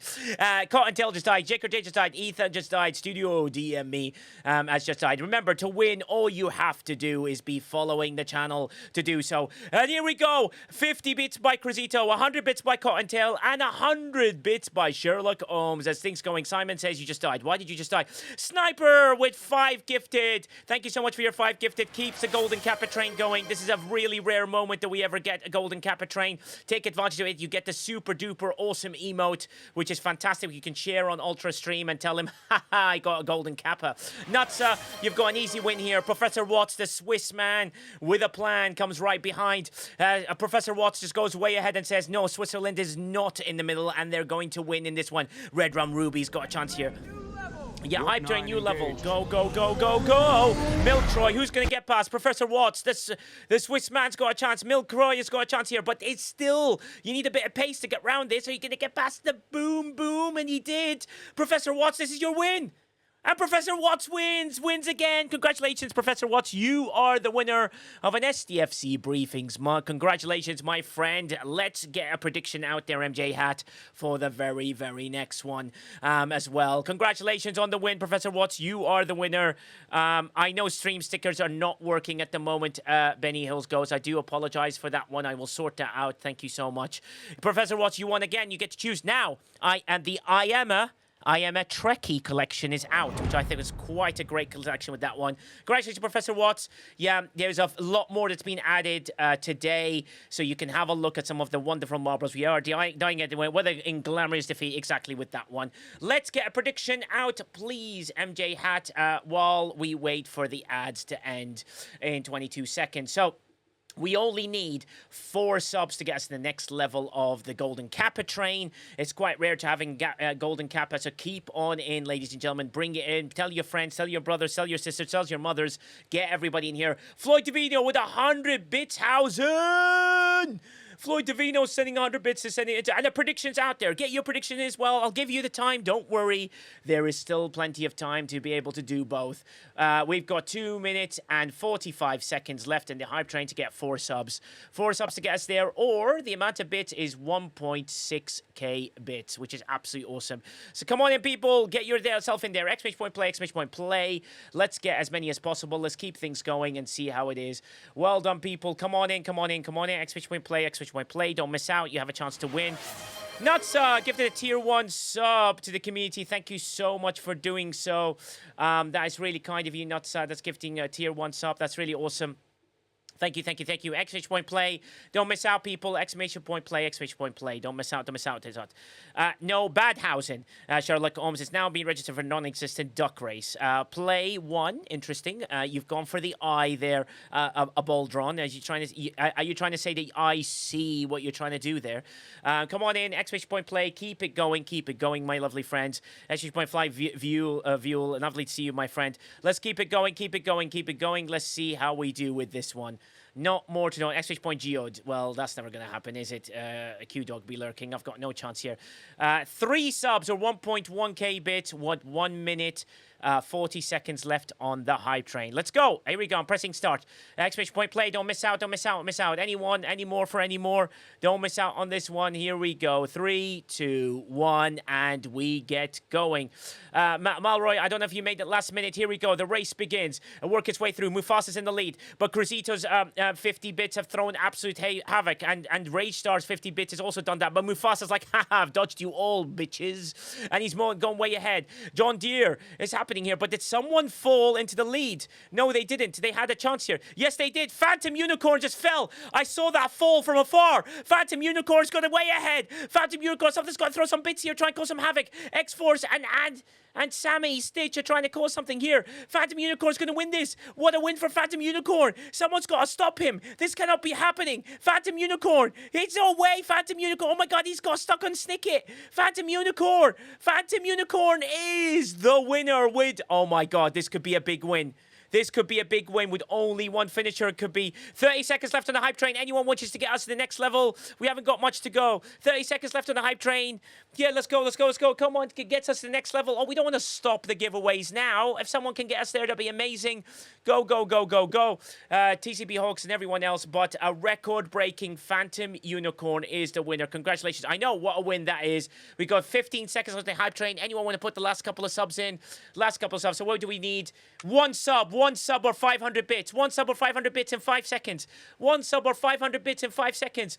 One sub or 500 bits. Simon says gets us there. Oh my God, Simon. You made us there. Phantom Unicorn, a record-breaking number.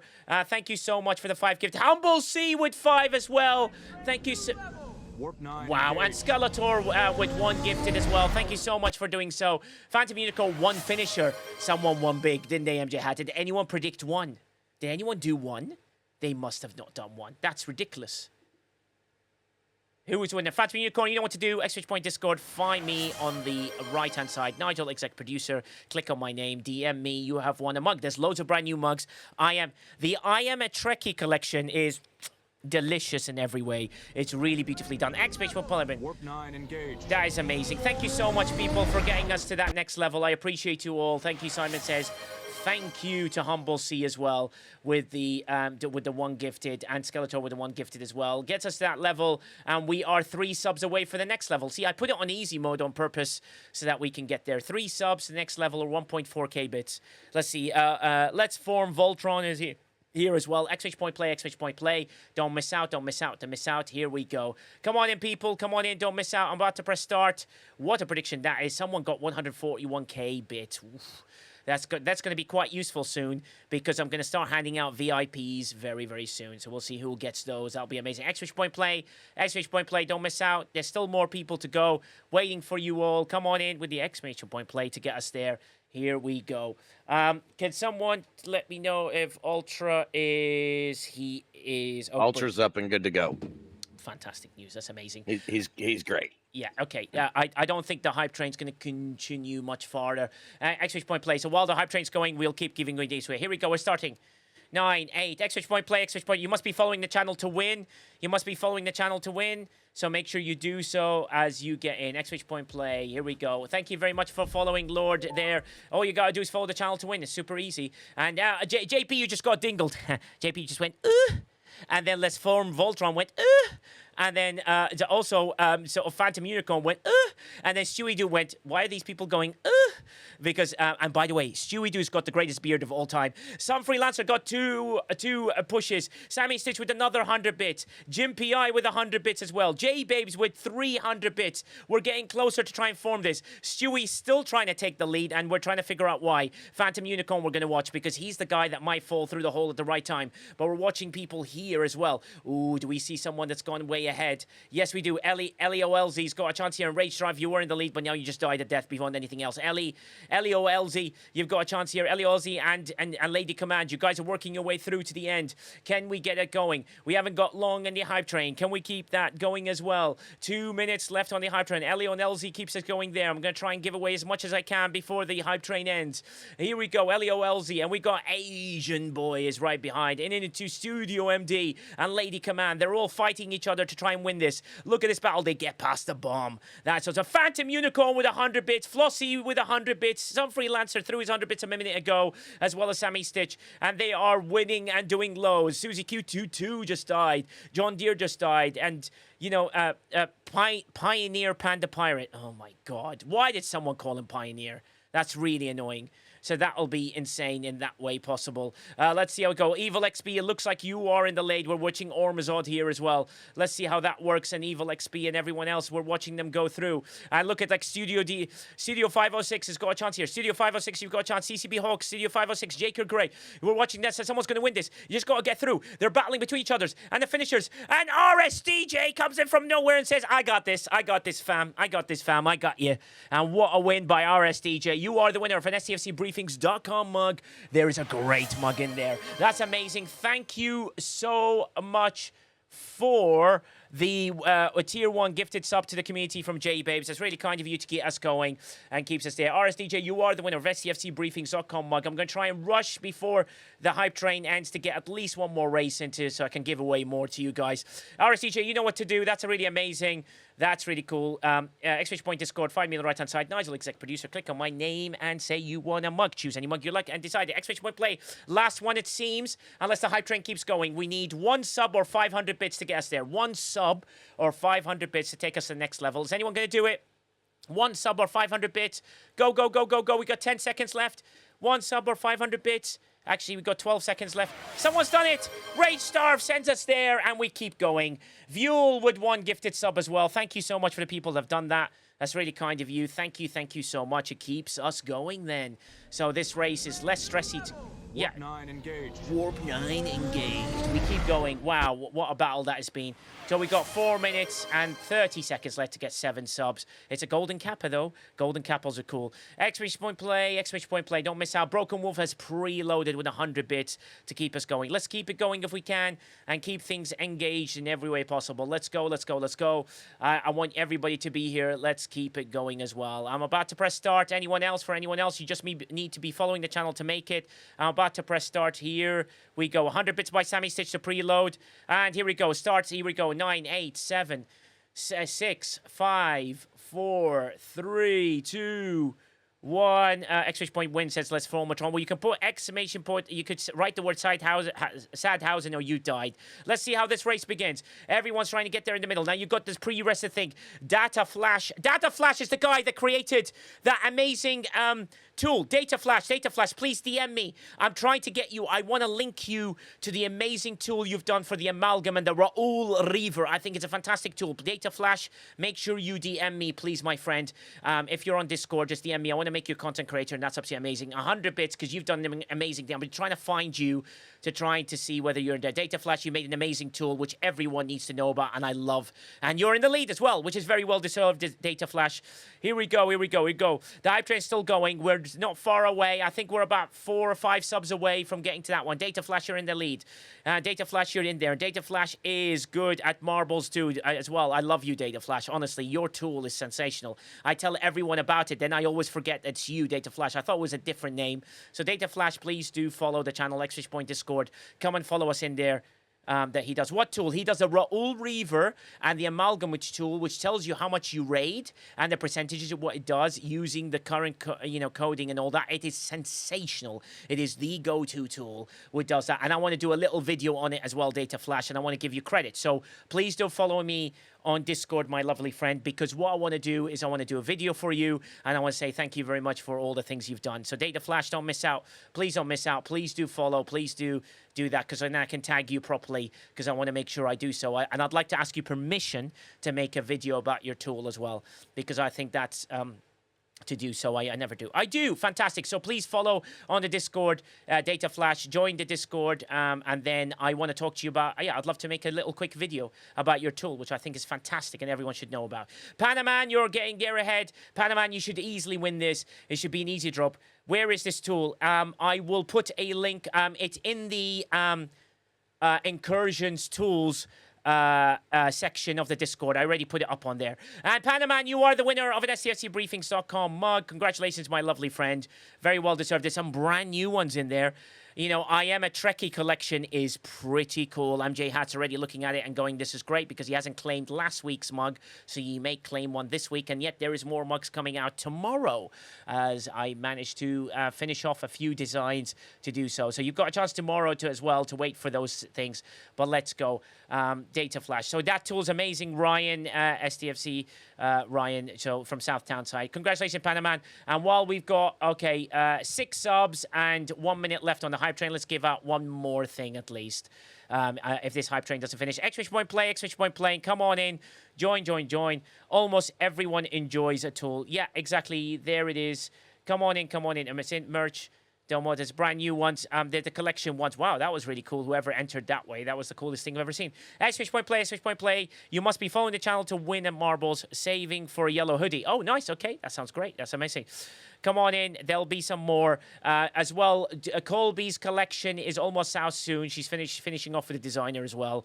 There's a few more collections. We have a combined collection, which is there if anyone likes that. 30 seconds left on the hype train. 6 of or 2.8k bits.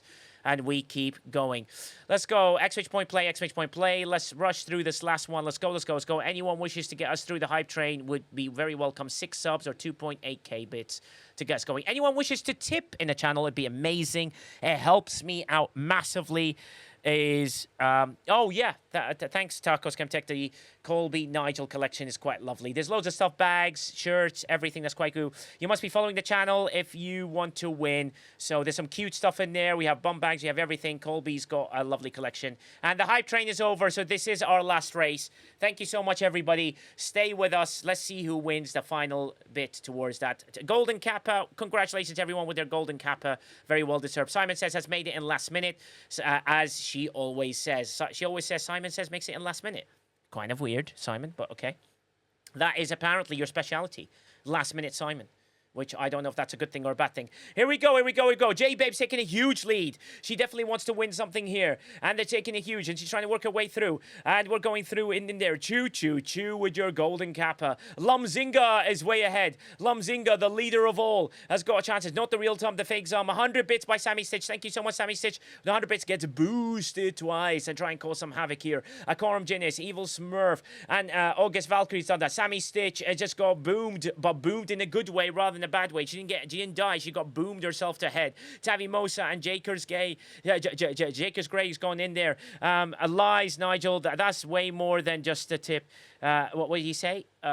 Tips of whatever. I don't know. Someone's dissing me. Yes, which I'll laugh at. Ha ha ha ha. Thank you for the diss, Tavi Mosa. You just died, which is really sad. And it's in there. And Nutsa, you were in the lead previously, so you must have that experience of the lead to try and get ahead of everyone else. We can see Nutsa going farther ahead than everyone. Nutsa, let's see how that goes. Nutsa's gone way ahead. She's trying to work her way too. Ma Flat, we're watching in there as well. Nutsers and Jakers Gay. Jakers Gray in that one. He was going, damn, Tavi Mosa's like, no, I want to win these, but we're watching MJ Hat trying to work his way through. MJ Hat's just taking his sweet ass time like he always do. Like he says, $20 is always $20, and that is amazing, and that is cool. Mecha Dave is going in there. Mecha Dave has got as well through. Geez, missed the stream and marbles. Yeah, Alice Romulan, sorry about that. You know, we gave it the best space possible. Alice Romulan, you should be following and getting the notifications as well. Hopefully you can do that. Jakers, you just died. That's really a shame with that one, but we're watching people at the end. Look at this final stream. Mrs. CDB2 is working in there, but Evil XP, who wins every single month at least one thing in his life, has got a chance here. Twin Fanatic, you just died, and there's Evil. No, but out of nowhere, Crazy's got a chance here. Crazy pushes him out of the way. Crazy's gonna win this. Crazy's got a chance to win this. Evil XP and Crazy. Oh my god, they both. Crazy wins. Crazy wins. Crazy wins. Crazy, you're on a winning streak. Crazy's on a winning streak. It's unbelievable. Crazy just pushed him out of the way, and Laughing Fat Man was going and walk his way through. Dark Phoenix on there. Flossie fourth. I know, Crazy, you are the winner. SCSCbriefings.com mug. There's new mugs in the channel, so please go ahead and go find something you really like and see what is good. Now, if you're on the mobile, go and put it on full screen. If you are in the PC, wait for us here, because we want to go to our best friend in the whole wide world. We will go to Ultravetica. We want to say absolute thank you in every way possible. We want to give him the biggest rate possible, and it helps me out when I can rate a channel at that size and do something really cool. Ultra is the man. If he can do it, no one can. Ultravetica is in the stream and going ahead. Ultra is the guy. Let's give him loads of love. And I want everyone to lurk, right, as well, because we want to get him to partner, so he needs a big raid. So live long, stay tuned, and until the very next episode of Briefings, the unofficial podcast to Star Trek Fleet Command, I will see you maybe a different time, but maybe on Sunday. Thank you again. Love you all. Absolutely appreciate you. See you next time. Goodbye.